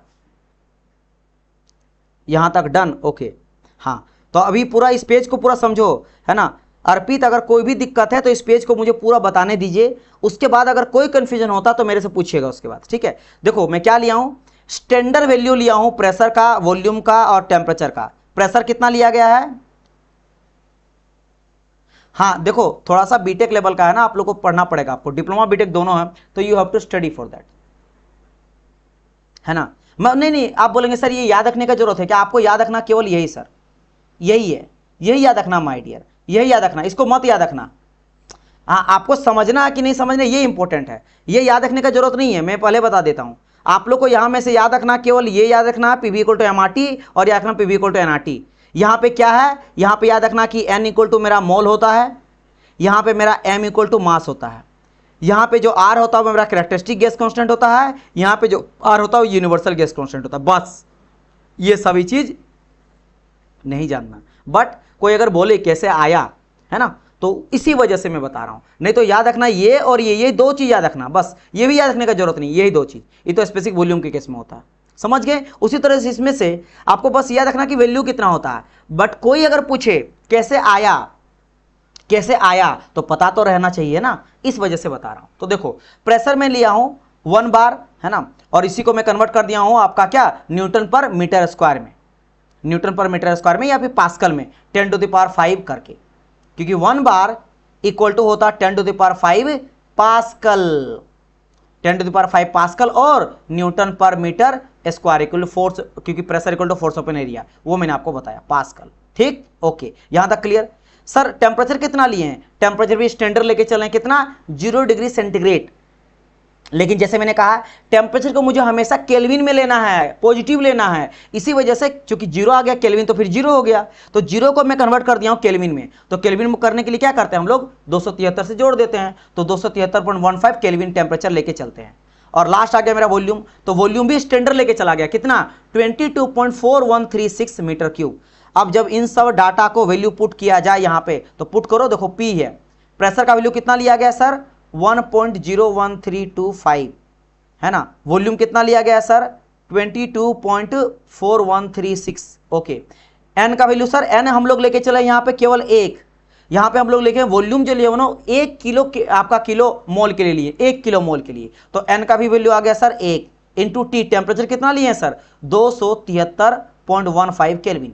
अब यूनिट निकालो तो थोड़ा सा यूनिट, तो सर सबसे पहले पी प्रेशर, प्रेशर का सर यूनिट हो गया न्यूटन पर मीटर स्क्वायर। अच्छा सर, फिर आ गया सर वॉल्यूम, वॉल्यूम का यूनिट क्या आ जाता सर, वॉल्यूम का यूनिट तो मीटर क्यूब सर। इसके अलावा सर नीचे में क्या आ जाता मेरा एन, एन तो मैंने क्या किलो मोल, क्योंकि 1 मोल का लिए बात का, तो आ गया सर मेरा किलो मोल, पूरा लिख देता हूं, इंटू सर टेम्परेचर है, टेम्परेचर का आ गया केल्विन। कुछ कटेगा सर, बिल्कुल कट कुटा के देख लो कितना यूनिट बनता है, बस आपको याद रखना, लेकिन समझ लो है ना। तो देखो अगर मैं बात कर लेता हूं, देखो ये मीटर क्यूब से पूरा 2 खत्म हो गया, बचा क्या यहाँ पे न्यूटन मीटर, तो ऊपर में बचा मेरा न्यूटन मीटर और नीचे में क्या बचा किलो मोल केल्विन। याद रखना यहाँ पे के जो है ना ये किलो को बता रहा है और के जो है वो केल्विन को बता रहा है। ये देखो आप रटोगे अच्छी बात है, लेकिन रटोगे तो समझ नहीं पाएगा ये के क्या है और के क्या है।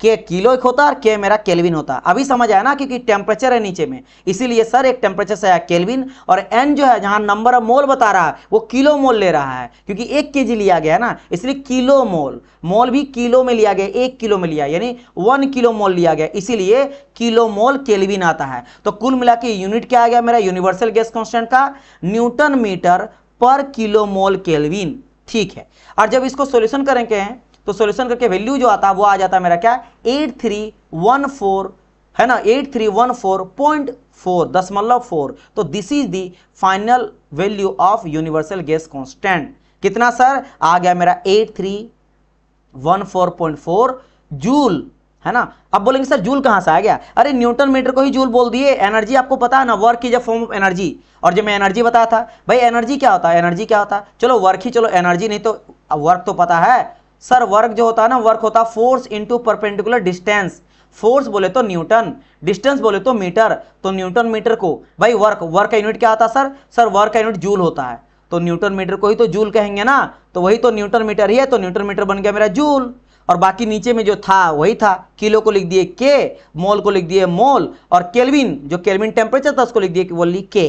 तो क्या बन गया मेरा यूनिट जूल पर kilo mole kelvin. This is the unit of universal gas constant. बाकी वैल्यू जो आया ये लिख दिया गया। अब ये आ गया किसमें जूल में, लेकिन कोई बोलेगा अगर किलो जूल, तो किलो मैंने पता ना 10⁻³ से डिवाइड कर देते हैं, मतलब 8314.4 जो था ये मेरा जूल पर किलो मोल केल्विन था। अब मैं इसको करूंगा किलो जूल में, तो 10⁻³ से मल्टीप्लाई आपका डिवाइड करना पड़ेगा, तो यानी डिवाइड करेंगे तो पॉइंट आ जाएगा, तो 8.314 आ जाएगा यहाँ पे, ये मेरा 3 दशमलव इधर आ गया, तो ये बन गया मेरा किलो जूल है ना, किलो जूल में बन गया किलो जूल पर kilo mole kelvin, is this is the unit in joule and kilo joule. तो यहां से आप लोगों को समझ, अब देखो यहां पे मैं लिख दिया हूं ये चीज को, दिस वैल्यू आर बार, और इसको हम लोग आर बार बोलो या आर यू बोलो, है ना, remain same for all gas, सारे गैस के लिए इसका वैल्यू चेंज नहीं होता है, इसका वैल्यू चेंज नहीं होता है।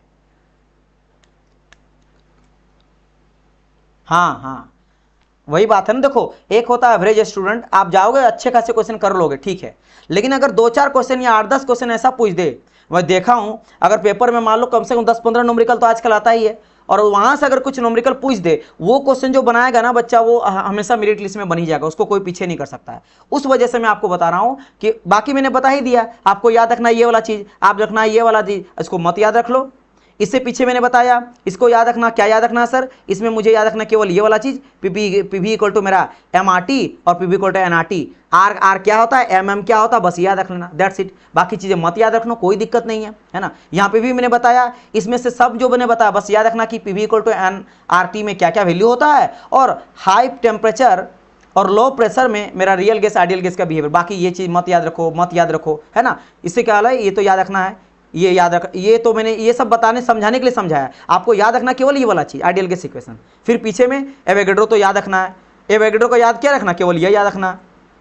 जैसे बॉयल्स लॉ, चार्ल्स लॉ में क्या याद रखना, केवल याद रखना कि प्रेशर कांस्टेंट है, वॉल्यूम डायरेक्टली टेम्परेचर। बाकी समझने के लिए न्यूमेरिकल के लिए बता दिया हूं, है ना, न्यूमेरिकल के बता दिया हूं। इसके अलावा ये रियल, ये जो समझाया, ये क्यों समझाया, ये डाटा आपके लिए कोई ग्राफ नहीं पूछेगा, आपको पूछेगा ये वाला चीज कि हाई टेम्परेचर में रियल गैस और आइडियल गैस एक जैसे के बिहेवियर होता है। लेकिन समझाने के लिए आपको ये निकलना चाहिए कि टीचर जो है ना वो रट के आया है।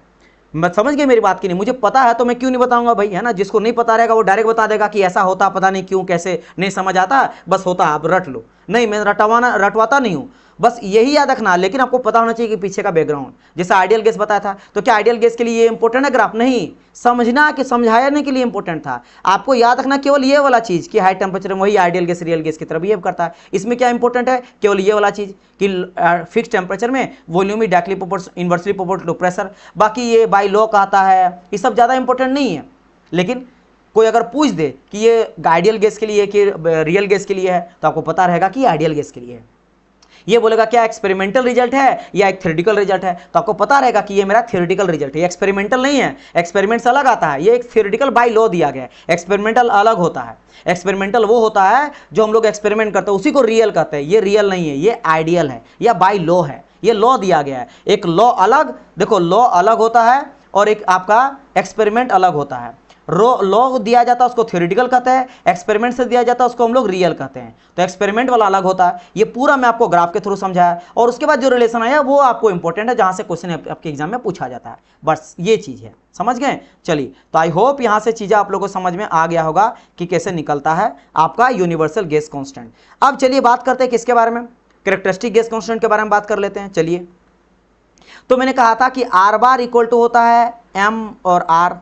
एम होता है मोलिकुलर मास, एम क्या होता है मेरा मोलिकुलर मास होता है, और आर होता है आपका कैरेक्टरिस्टिक। और मुझे इस बार क्या निकालना, कैरेक्टरिस्टिक निकालना, यानी आर का वैल्यू निकालना है। तो आर इक्वल टू क्या जगह, R equal to sir R bar upon M, R bar upon M, R bar upon M, यानी आर बार यानी जो भी मेरा रहेगा क्या यूनिवर्सल गैस कांस्टेंट जो भी रहेगा, उसको अगर हम लोग मोलिकुलर मास से डिवाइड कर देंगे ना, तो ऑटोमेटिकली मेरे को कैरेक्टरिस्टिक गैस कांस्टेंट मिल जाएगा। बस आपको यह याद रखना है कि किसी का भी यूनिवर्सल गैस कांस्टेंट को अगर हम लोग मोलिकुलर मास से डिवाइड करेंगे तो मुझे क्या मिल जाएगा, कैरेक्टरिस्टिक गैस कांस्टेंट मिल जाएगा। बस ये बहुत इंपॉर्टेंट है।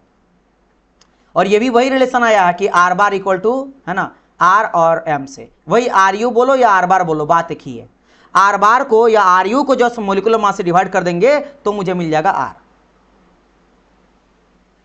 ठीक है, ठीक है, बस ये बता देता हूं डियर, ये बता देता हूं, है ना, ये बता देता हूं। ठीक, ये चीज है। अब देखो तो सही इसका वैल्यू अलग अलग कैसे आता है, अब समझना मेरी बात। अब देखो यहां जो आर है ना, ये मिली this value R is different for all gases. ये ऑल गैसेस के लिए, अलग अलग गैस के लिए आर का वैल्यू अलग अलग होता है।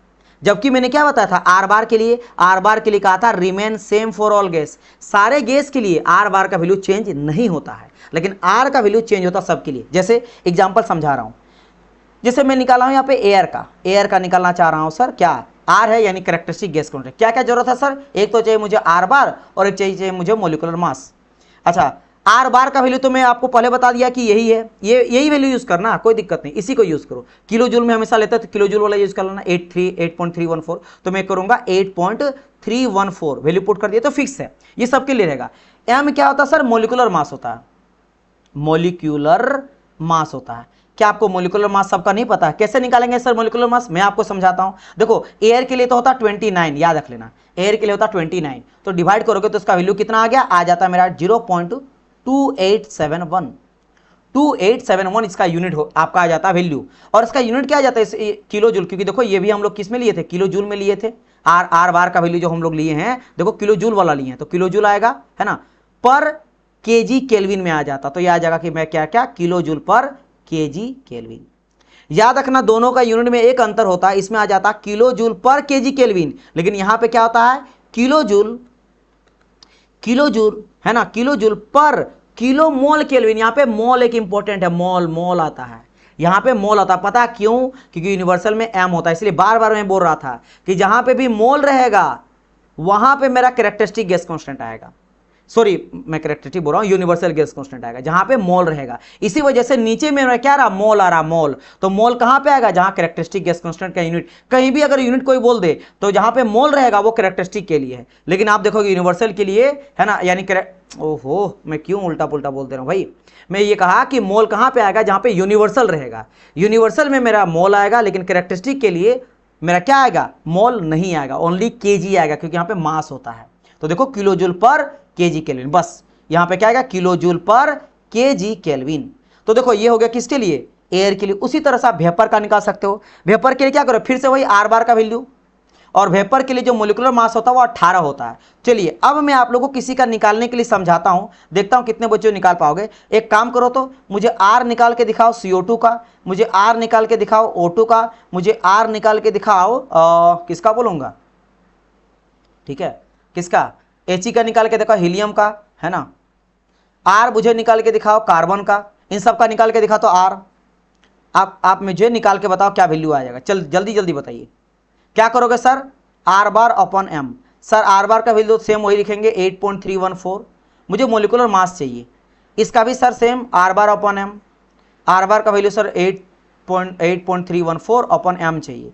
यहाँ भी sir R bar upon M 8.314 upon ये चाहिए।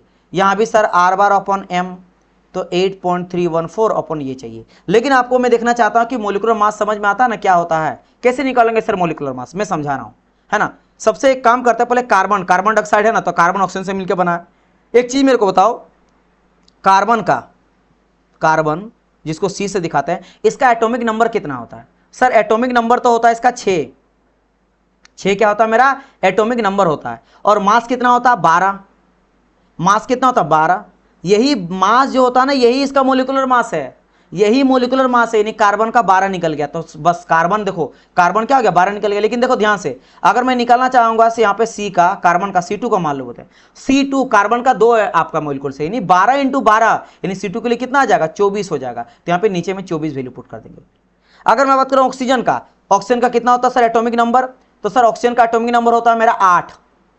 तो मास कितना हो जाएगा सर? मास हो जाएगा सर मेरा 16। एटॉमिक नंबर का जस्ट दुगना होता है, थोड़ा ज्यादा भी कभी कभी होता है, लेकिन इसके 8 दूनी के 16 हो जाता है। ये नंबर हो गया और ये मास हो गया। और ये सर लेकिन एक ऑक्सीजन का, यहाँ पे O2 का बात करा गया, यानी 16 दूनी के 32, यानी 32 किसका हो गया? 32 हो गया मेरा मोलिकुलर मास ऑफ ऑक्सीजन। तो यहाँ पे क्या आ जाएगा? 32 आ जाएगा। लेकिन CO2 में क्या? कार्बन डाइऑक्साइड और ऑक्सीजन दोनों मिला के है, तो एक तो आप जोड़ोगे क्या? कार्बन का कितना मैंने अभी निकाला था? 12 निकाला था, क्योंकि एक ही कार्बन है तो 12। और ऑक्सीजन का कितना निकाला? 32। तो 12 और 32 कितना? 44। तो मैं सही लिखा था 44, तो इसका 44 आएगा क्या मेरा मोलिकुलर मास?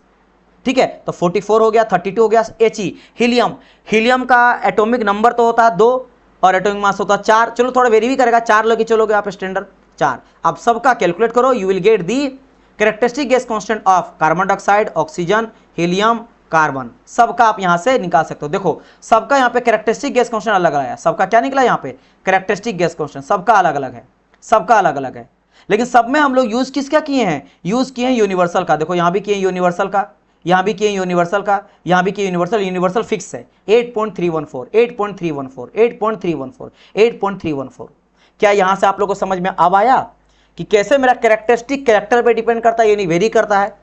क्योंकि वो मोलिकुलर मास से डिवाइड कर देते हैं, है ना। मोलिकुलर मास अलग अलग होता है हर एक गैस का, इस वजह से कैरेक्टरिस्टिक गैस कांस्टेंट अलग अलग हो जाता है। लेकिन जो मेरा यूनिवर्सल होता है वो फिक्स होता है। यूनिवर्सल जो गैस कांस्टेंट होता है वो फिक्स होता है। क्यों फिक्स होता है सर? क्योंकि यूनिवर्सल जब निकालते हैं ना सर, तो हम लोग प्रेशर, वॉल्यूम और टेम्परेचर लेते हैं, और प्रेशर, वॉल्यूम, टेम्परेचर जो होता है वो हम लोग स्टैंडर्ड मान के चलते हैं इन्वायरमेंट के बेसिस पे, कि इस इन्वायरमेंट का, जिस वातावरण में हम हैं उसका प्रेशर इतना है, वो फिक्स मान लिया, वॉल्यूम इतना है, फिक्स मान लिया, या जिस इन्वायरमेंट में हम लोग एक्सपेरिमेंट करेंगे उसका वॉल्यूम, प्रेशर और टेम्परेचर फिक्स मान लिए, और मान लिए कि टेम्परेचर बढ़ेगा नहीं घटेगा नहीं, वॉल्यूम बढ़ेगा नहीं घटेगा नहीं, प्रेशर भी फिक्स रहेगा, टेम्परेचर भी फिक्स रहेगा, वॉल्यूम भी फिक्स रहेगा। समझ गए? और मोल भी हम लोग 1 किलो मोल लेके चलते हैं इस वजह से। लेकिन यहां पे क्या है भाई साहब, आप किसी भी इन्वायरमेंट लो, अगर आप कार्बन लोगे उसका मोलिकुलर मास अलग है, ऑक्सीजन लोगे उसका मोलिकुलर मास अलग है, कार्बन लोगे उसका मोलिकुलर मास अलग है, हीलियम लोगे, आर्गन लोगे, क्रिप्टन लोगे, जेनन लोगे, सबका मोलिकुलर मास अलग है, और मोलिकुलर मास की वजह से उसका जो कैरेक्टरिस्टिक गैस कांस्टेंट है ये सबका वैल्यू अलग अलग आ जाता है। बताइए, अब अगर कोई डाउट है तो मुझे बताओ कि हाँ सर अभी भी मुझे डाउट है। मुझे उम्मीद है कि अभी आप लोग को एक भी सिंगल डाउट नहीं होगा, और यहां अगर आप सेशन समझ गए होंगे तो you have to like this session also. बताइए, सब कुछ क्लियर हुआ? यस और नो?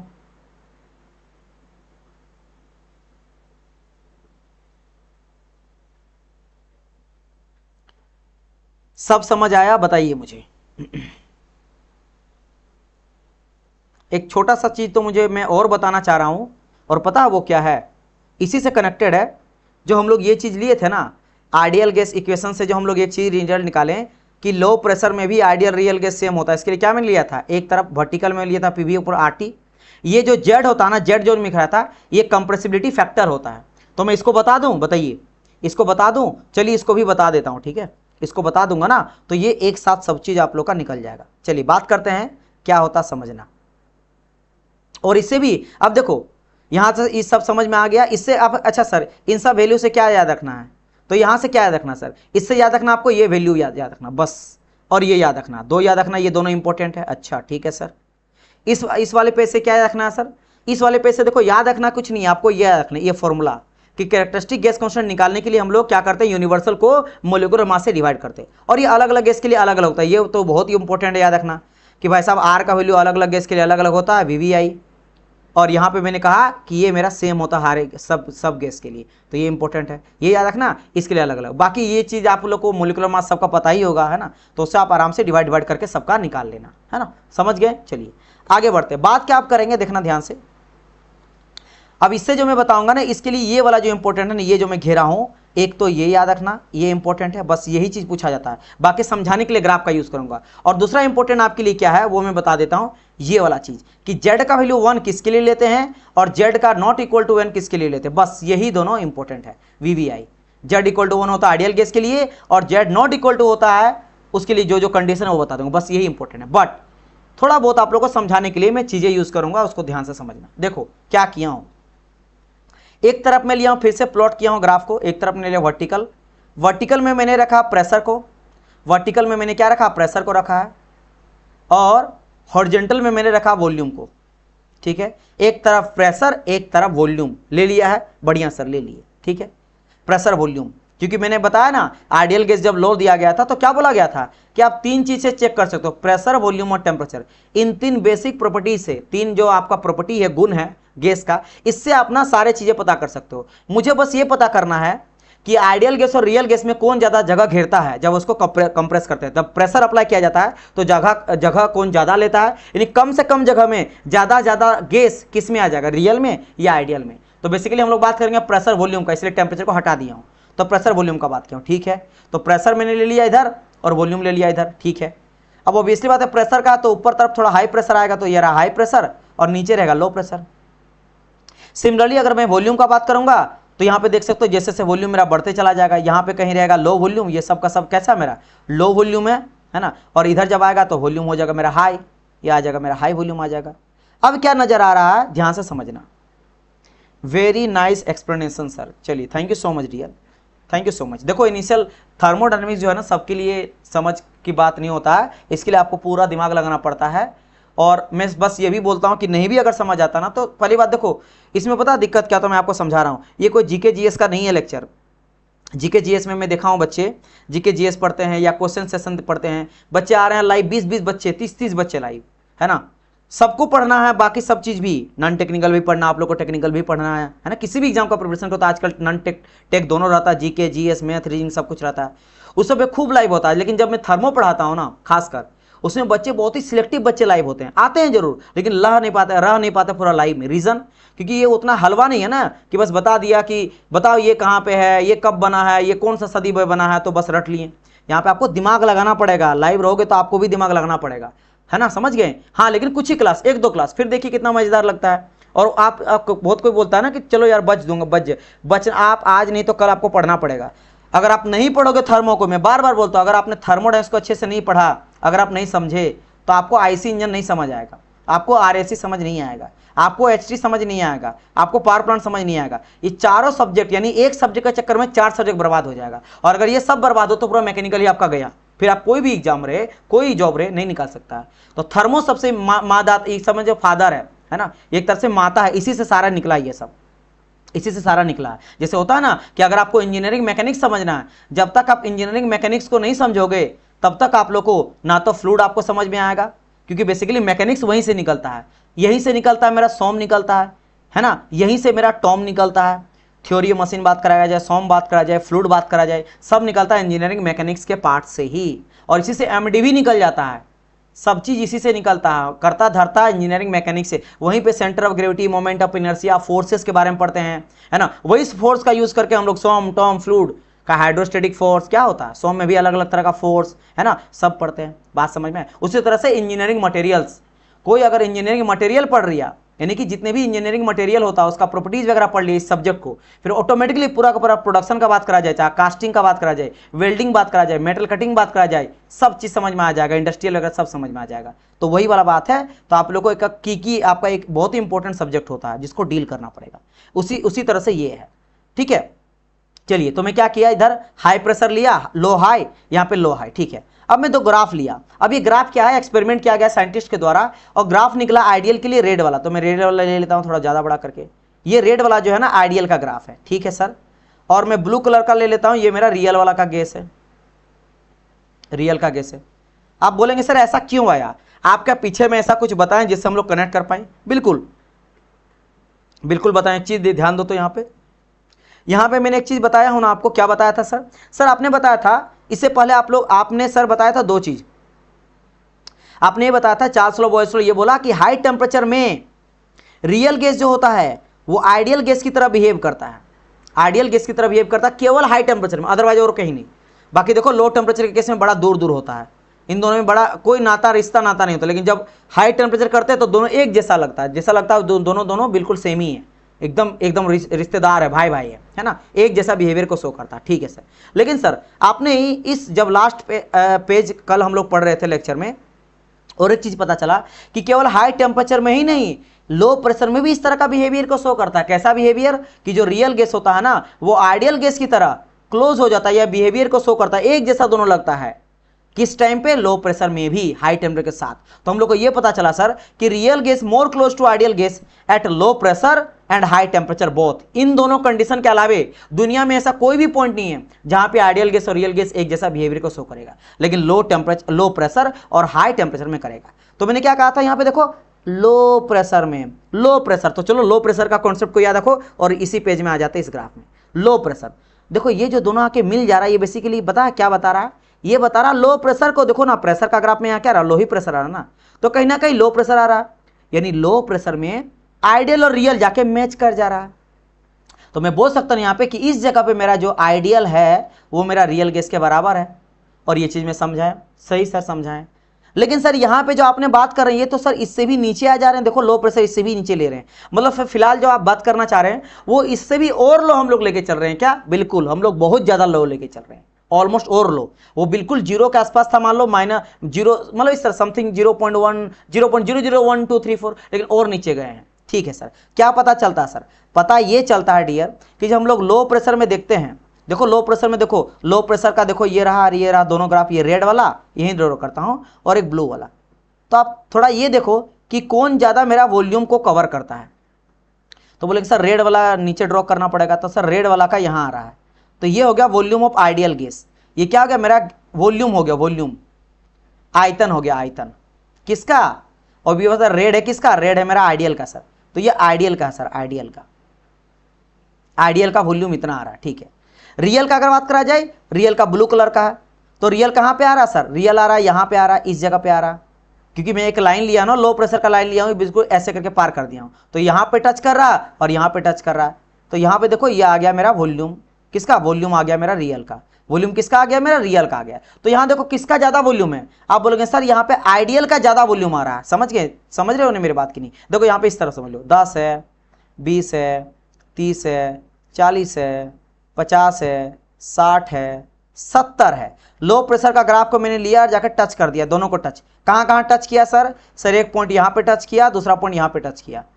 यहाँ पे 1 पॉइंट जो टच कर रहा है वो टच कर रहा है मेरा सर रियल को, रियल को टच कर रहा है, यानी कहीं ना कहीं 50 और 60 के बीच में। मान लेता हूं कि 54 है, ये 54 किसका या रियल का, या 54 मीटर क्यों मान लो, यहाँ पे वॉल्यूम कवर कर रहा है। लेकिन सर आइडियल के केस में कितना कर रहा है, 2 पॉइंट पे, दूसरा पॉइंट पे यहाँ आ रहा है, ये सर 70 को टच कर गया, 70 मीटर क्यूब आ रहा है, ये मेरा आइडियल का, यानी आइडियल के केस में ज्यादा कवर कर रहा है ना ये। तो याद रखना कि एट लो प्रेशर वॉल्यूम जो होता है आइडियल का वो ज्यादा होता है रियल के केस में, बस यही ध्यान रखना है। और अगर हाई प्रेशर में चल गए, देखो हाई प्रेशर का ग्राफ को मैं ड्रॉ कर दिया, यहाँ पे एक टच किया, यहाँ पे एक टच किया, नीचे ड्रॉ कर दो, यहाँ पे 1 आया और 2 आया। देखो ये मेरा आइडियल का है, ये मेरा रियल का। अब देखो किसका ज्यादा है, तो सर अब तो ज्यादा मेरे लग रहा है रियल का, तो रियल का वॉल्यूम ज्यादा in case of high pressure. High pressure के केस में रियल का वॉल्यूम ज्यादा आ रहा है, क्योंकि देखो इस तरह से 10 है मान लो, 20 है, 30 है, तो 30 से ज्यादा आ रहा है, ये 20 के आसपास आ रहा है। It means at high temperature real volume is more than the ideal gas, है ना। रियल गैस का वॉल्यूम ज्यादा होता है आइडियल गैस के वॉल्यूम से, और लो प्रेशर में जो है वो आइडियल गैस का वॉल्यूम ज्यादा होता है रियल गैस से। बस समझ में आया, अगर ये चीज समझ में आ गया तो सेम चीज को यहां पे लिख दिया गया है। अब आता है हम लोग जो जेड लेके चलते हैं, जेड लेते हैं कंप्रेसिबिलिटी फैक्टर को। ये compressibility factor ideal gas equation से आया है। आइडियल गैस इक्वेशन क्या कहता, पीवी इक्वल टू एनआरटी कहता है ना, बिल्कुल कहता सर। अगर मैं क्या करता हूं, लेता हूं यहां पे पीवी को ऊपर, है ना, और कर देता हूं आरटी को नीचे ले आता हूं, PV upon two RT equal to N. और अगर मैं एन इक्वल टू 1 ले लेता हूं तो क्या जगह PV upon RT equal to N लिख सकता हूं ना, और यही कहलाता है, एक second, PV equal to RT equal to 1, एक सेकंड एन यहां हटा देता हूं। अगर मैं एन इक्वल टू 1 ले लेता हूं, एन इक्वल टू मैं क्या कर लेता हूं 1 ले लेता हूं, तो यहां 1 आ जाएगा, एन इक्वल टू 1 ले लेता हूं, यही कहलाता है पीवी अपॉन आरटी को ही कहते हैं हम लोग जेड। क्या कहते हैं, इसी को जेड कहते हैं, इसी को जेड कहा जाता है। पीवी अपॉन आरटी को ही क्या कहते हैं, जेड कहते हैं, जेड। तो मैं लिख सकता हूं जेड इक्वल टू 1 आ गया। तो जब जेड इक्वल टू 1 आया तो ये तो आइडियल गैस इक्वेशन को शो कर रहा है। बात समझ में आया, मैं सिंपल यहां पे कहा, या एक काम करो ना, तुम डायरेक्ट लिखो पीवी इक्वल टू, सर मेरा था एनआरटी, तो मैं पूरा एनआरटी को ही नीचे ले आता हूं, पीवी अपॉन एनआरटी, तो इन दोनों की डिवाइड को ही हम लोग जेड कहते हैं, और ये कहलाता है मेरा कंप्रेसिबिलिटी फैक्टर। कंप्रेसिबिलिटी फैक्टर यही कहलाता है। अब अगर कोई पूछ दे कि बताइए in case of ideal gas equation Z का वैल्यू क्या रहेगा, आइडियल गैस इक्वेशन के लिए जेड का वैल्यू क्या रहेगा। तो सर आइडियल गैस इक्वेशन क्या कहता है, यही तो कहलाता है ideal gas equation, this is the ideal gas equation, यही मेरा है आइडियल गैस इक्वेशन। अब ये आइडियल गैस इक्वेशन लाने के लिए जेड का वैल्यू आपको क्या पुट करना पड़ेगा, खुद दिमाग लगा के बताओ। सर कुछ नहीं, जेड का वैल्यू 1 रख दो, तो अगर मैं जेड का वैल्यू 1 रख देता हूं तो क्या जगह पीवी इक्वल टू एनआरटी आ जाता है, यानी कि जेड का वैल्यू जब हम लोग 1 लेंगे तो मेरा आइडियल गैस को बताएगा, आइडियल गैस को शो करेगा। तो बस यही ध्यान रखना है कि जेड का वैल्यू जो 1 होता है this is for ideal gas, क्योंकि वही पीवी अपॉन एनआरटी 1 ले लिया, PV equal to NRT, NRT ideal gas है, पीवी इक्वल टू एनआरटी जो हम लोग बात भी किए थे यहाँ पे, बार बार देखो दिखा दे रहा हूं आप लोग को, है ना, ये रहा ना ideal gas, PV equal to NRT, simple, PV equal to NRT ideal, जहां पे आर क्या यूनिवर्सल आपका, ठीक है, समझ गए। चलिए सर समझ में आ गया। लेकिन सर अगर जेड का वैल्यू 1 ना रहा, तो जेड का वैल्यू अगर 1 नहीं रहा, 1 अगर नहीं रहा उसका मतलब क्या हुआ, उसका मतलब यह है कि जेड का वैल्यू या तो 1 से मेरा बड़ा है या जेड का वैल्यू 1 से छोटा है। तो जब मेरा जेड का वैल्यू 1 से ज्यादा बड़ा, अच्छा और एक चीज, जब यहाँ पे इक्वल हो गया इसका मतलब यहाँ पे वी रियल और वी आइडियल क्या है, सेम है, वी रियल और वी आइडियल सेम है, कोई चेंज यहाँ पे नहीं है, क्योंकि दोनों का दोनों सेम आता है। क्यों, क्योंकि पीछे देखो और एक चीज मैं बता देता हूं, यहाँ पे यहां मैंने बताया कि जेड इक्वल टू आ गया क्या, पीवी अपॉन एनआरटी, एनआरटी, बढ़िया सर। अब ये चीज बताओ, अगर मैं ये जेड का वैल्यू लेते एक बारी रियल के लिए लेता हूं और एक बारी जेड लेता हूं आइडियल के लिए, दोनों के लिए लिख सकता हूं, इसके लिए भी लिखता हूं पीवी इक्वल टू nRT ले सकता हूं ना, बिल्कुल ले सकता हूं। अभी आपने बताया कि सर यहाँ पे देखो वॉल्यूम ना चेंज होता है, रियल में भी और आइडियल में भी चेंज होता है, तो मुझे वॉल्यूम को क्या करना पड़ेगा, वेरी करना पड़ेगा। तो ये रियल का है तो यहाँ लिखना पड़ेगा रियल का ये है, और ये आइडियल का तो ये आइडियल का है। बाकी सारा चीज तो कांस्टेंट रहेगा, तो पी खत्म, एनआरटी खत्म, क्योंकि आर तो भाई यूनिवर्सल है, यूनिवर्सल तो फिक्स रहता, खत्म। टी तो मेरा वही है, स्टैंडर्ड हम लोग लेके चलते हैं। अभी मैंने बताया था कि हम लोग टेम्परेचर क्या लेके चलेंगे, स्टैंडर्ड टेम्परेचर लेके लेंगे, स्टैंडर्ड प्रेशर लेंगे, और एन का वैल्यू भी एक लेंगे, तो सब तो कट जाएगा ना, पी टी एन और वी भी कट जाएगा, जो है सब कट जाएगा, तो कट करो। तो यहाँ पे एन खत्म, आर खत्म, टी खत्म, पी खत्म। वॉल्यूम क्यों नहीं काटा, क्योंकि सर वॉल्यूम आपने कहा कि हाई प्रेशर लो प्रेशर में वॉल्यूम जो होता है वो वॉल्यूम चेंज होता है ना, वॉल्यूम चेंज होता है, इसी वजह से रखा। तो यानी कि क्या मेरे को पता चला कि यहाँ पे अगर जेड में लेता हूं, देखो जेड आइडियल के लिए निकाला, सेम वही P V upon N R T, ideal है और ये रियल है, और मैं दोनों को डिवाइड कर देता हूं, दोनों को मैं क्या कर दिया, डिवाइड यहाँ पे कर देता हूं। तो सिंपल मैंने क्या करा, यहाँ पे जेड इक्वल टू कर दिया जेड आइडियल, है ना, ये रियल ही पहले लेता हूं, रियल अपॉन जेड आइडियल, है ना, Z real upon Z ideal. तो यहाँ पे क्या आ गया, यहाँ बच गया मेरा क्या, जेड भी आपका बन गया रियल का अपॉन भी आइडियल का बच गया। तो जेड यानी जेड इक्वल टू मैं लिख सकता हूं रियल का वॉल्यूम अपॉन आइडियल का वॉल्यूम, कहना का मतलब यही था। और जब मैं बोला यहाँ पे कि जेड इक्वल टू, जब रियल और आइडियल आ गया कि जेड इक्वल टू आ गया सर वॉल्यूम किसका, रियल का और वॉल्यूम आइडियल का, और जब मैं बोला Z equal to 1, it means V real equal to V ideal.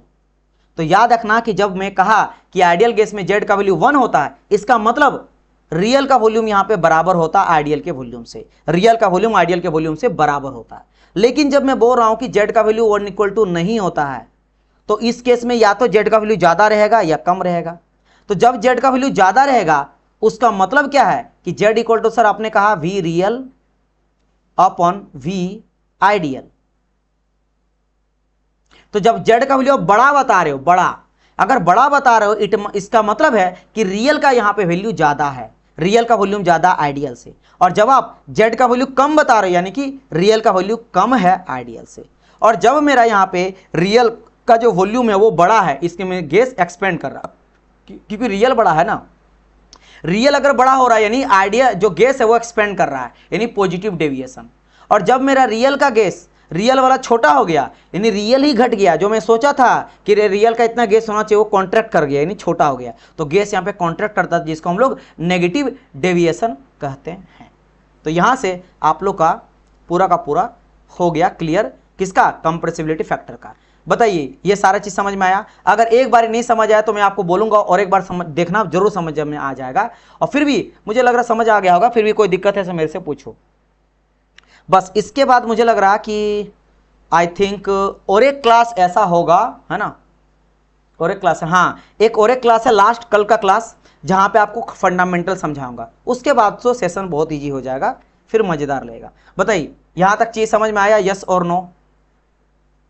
और अगर समझ आ गया तो लास्ट एक बता देता है, गेल-यूसेक लॉ। तीनों लॉ खत्म हो गया ना हम लोग का। तो गेल-यूसेक लॉ ओलेक होता है जो आइडियल गैस पे बेस्ड रहता है, ये बोलता है वॉल्यूम अगर कांस्टेंट रहेगा। अभी तक हम लोग सबसे पहले बात किए थे किसके बारे में, बॉयल्स लॉ।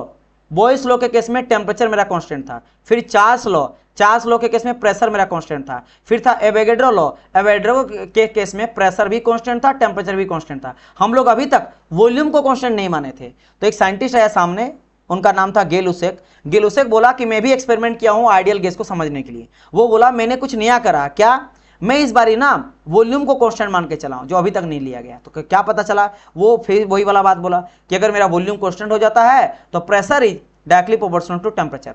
जैसे जैसे प्रेशर बढ़ेगा वैसे वैसे टेम्परेचर भी बढ़ेगा, अगर प्रेशर घटेगा तो टेम्परेचर भी घटेगा। ये बताया, यानी at constant volume pressure is directly proportional to temperature. बाकी न्यूमेरिकल के लिए मैंने जैसे बताया हूं डायरेक्टली प्रोपोर्शनल है, अगर हटेगा तो कांस्टेंट जुड़ेगा, तो कांस्टेंट आके जुड़ गया टी। अब ये कांस्टेंट को एक साइड रखो तो P by T equal to constant. तो ये हो गया किसके लिए, फॉर अ स्टेट के लिए हो गया। तो अगर मैं बोलूंगा एक प्रोसेस अगर होगा तो P1 upon T1 equal to P2 upon T2 for 1 से लेकर 2 प्रोसेस। ये हम लोग क्या लिखेंगे, 1 से लेकर 2 प्रोसेस के लिए लिखेंगे। यहाँ पे सेम क्यों है, इक्वल टू, क्योंकि एनर्जी यहाँ पे कंजर्व रहता है, energy neither create not destroy, बस चेंज हो रहा है एक फॉर्म से दूसरे फॉर्म। यहाँ प्रेशर हो सकता था ज्यादा था, कम हो गया, तो टेम्परेचर मेरा यहाँ पे कम था तो वो ज्यादा हो गया, कुछ ना कुछ तो चेंज आया होगा। लेकिन इन सब का दोनों को मिला के जो वैल्यू था पहले भी वही बाद में भी है, बस इन दोनों के वैल्यू में कोई चेंज आया है। जैसे हो सकता है ये 40/10 का अगर करेंगे तो कितना कटकुटा क्या आ जाएगा, 4 आ जाएगा। यहाँ भी 4 आना चाहिए, बट हुआ होगा क्या, मान लो ये 8 हो गया होगा, समझ गए, तो 8 हुआ होगा तो ये 2 हो गया होगा, इस तरह से कुछ हुआ होगा। मान लो ये 4 रहेगा, 4/1 रहेगा, आसान भाषा में 4/1 रहेगा, है ना, तो यहाँ पे क्या होगा, 8/2 हो गया होगा, 8/2 हो गया होगा, ऐसा कुछ हुआ होगा। चलो एक वैल्यू बढ़ा है तो दूसरा वैल्यू मान लो घटेगा, तो घटने के लिए कुछ भी हम लोग सकते हैं, है ना। जैसे कि अगर मैं बढ़ाता हूँ, ये वैल्यू बढ़ गया तो ये वैल्यू घटना चाहिए ना। चलो यहाँ पे मान लो जो भी आप समझ गए होंगे मेरी बात, जैसे मैं मान लेता हूँ यहाँ पे 10 ले लेता हूँ, है ना, और यहाँ वैल्यू लेता हूँ मैं 5, और मैं बढ़ा देता हूँ 10 से, क्या हो गया, वैल्यू बढ़ के, वैल्यू में बढ़कर कर दिया यहाँ पे 20 कर दिया, तो यहाँ पे मेरे को क्या लाना है, 2 लाना, तो 10 हो गया ये चीज़, है ना। ऐसा ऐसे जो भी चेंज आएगा मीन्स सबका वैल्यू सेम ही रहेगा, है ना, ये चीज़ हो गया। तो ये बोला गेल्स लॉ। इसका पीवी डायग्राम में बिल्कुल कांस्टेंट आता, क्योंकि डायरेक्टली प्रोपोर्शनल का मतलब ही था कांस्टेंट। कांस्टेंट का मतलब होता है जैसे जैसे प्रेशर बढ़ेगा, मान लो यहाँ पे समझो 1 2 3 4 10 20 30 40, जैसे जैसे प्रेशर बढ़ेगा वैसे वैसे 10 20 30 40 10 20 30 40, और ये सब मान लो डिग्री सेंटीग्रेड में, 10 degree centigrade, 20 degree centigrade, 30 degree centigrade, 40 degree centigrade, और यहाँ पे प्रेशर आपका मान लो पास्कल में है, 10 पास्कल, 20 पास्कल, 30 पास्कल, 40 पास्कल। तो अगर मेरा बढ़ रहा है, अगर मैं पहला पॉइंट में बढ़ाया प्रेशर को 10, तो टेम्परेचर भी 10 से बढ़ा। अगर यहाँ 20 से बढ़ेगा तो ये भी 20 से बढ़ेगा, ये 30 से बढ़ेगा तो भी 30 से बढ़ेगा, ये 40 से बढ़ेगा तो ये भी 40 से बढ़ेगा, और अगर घट रहा बढ़ रहा बिल्कुल स्ट्रेट लाइन मेरे को यहाँ पे शो करता है। तो ये कौन बताता है, मेरा गेल-ओसेक लॉ। यहाँ पे गेल-ओसेक लॉ समझ में आ गया होगा। यहाँ पे मैंने बताया आप लोग को कंप्रेसिबिलिटी फैक्टर के बारे में समझ में आ गया होगा। ये ग्राफ मैंने आपको बताया, फिर बताया कैरेक्टरिस्टिक गैस कांस्टेंट क्या होता है और यूनिवर्सल गैस कांस्टेंट क्या होता है, इसका वैल्यू कैसे डराइव करते हैं, वैल्यू क्या होता है, यूनिट क्या होता है। फिर मैंने आपको ये बताया कि कैसे आइडियल गैस इक्वेशन, दो आइडियल गैस इक्वेशन को दोनों को लिखा जाता है, दोनों को डराइव कैसे किया जाता है, सब में क्या क्या वैल्यू होता है ना। ये मैंने आपको फॉरवर्ड डायरेक्शन भी बताया, बैकवर्ड से भी बताया, और फिर मैं आपको आइडियल गैस इक्वेशन से बताया कि क्या क्या वैल्यूज होता है और कैसे मेरा लो प्रेशर और हाई टेम्परेचर में आपका आइडियल गैस रियल गैस की तरह बिहेव करता है। चलिए देन, सो यहीं तक हम लोग का आज का क्लास रहा। अब हम लोग मिलेंगे कल हम लोग बात करेंगे कुछ आगे, है ना, और कल आप लोग का लास्ट रहेगा बेसिक कॉन्सेप्ट वगैरह का, बेसिक कॉन्सेप्ट वगैरह का। उसके बाद हम लोग चलेंगे डायरेक्ट आपका सिस्टम सराउंडिंग, है ना, उन सबसे जो आपका मेन होता है, आपका स्टार्ट होता है थर्मोडायनामिक्स यहाँ से। तो मिलते हैं हम लोग नेक्स्ट क्लास कल, तब तक के लिए good bye and god bless you all. Thank you so much for watching. उम्मीद करता हूँ यहाँ तक आप लोग सारी चीज़ों को समझ गए होंगे। Bye bye everyone.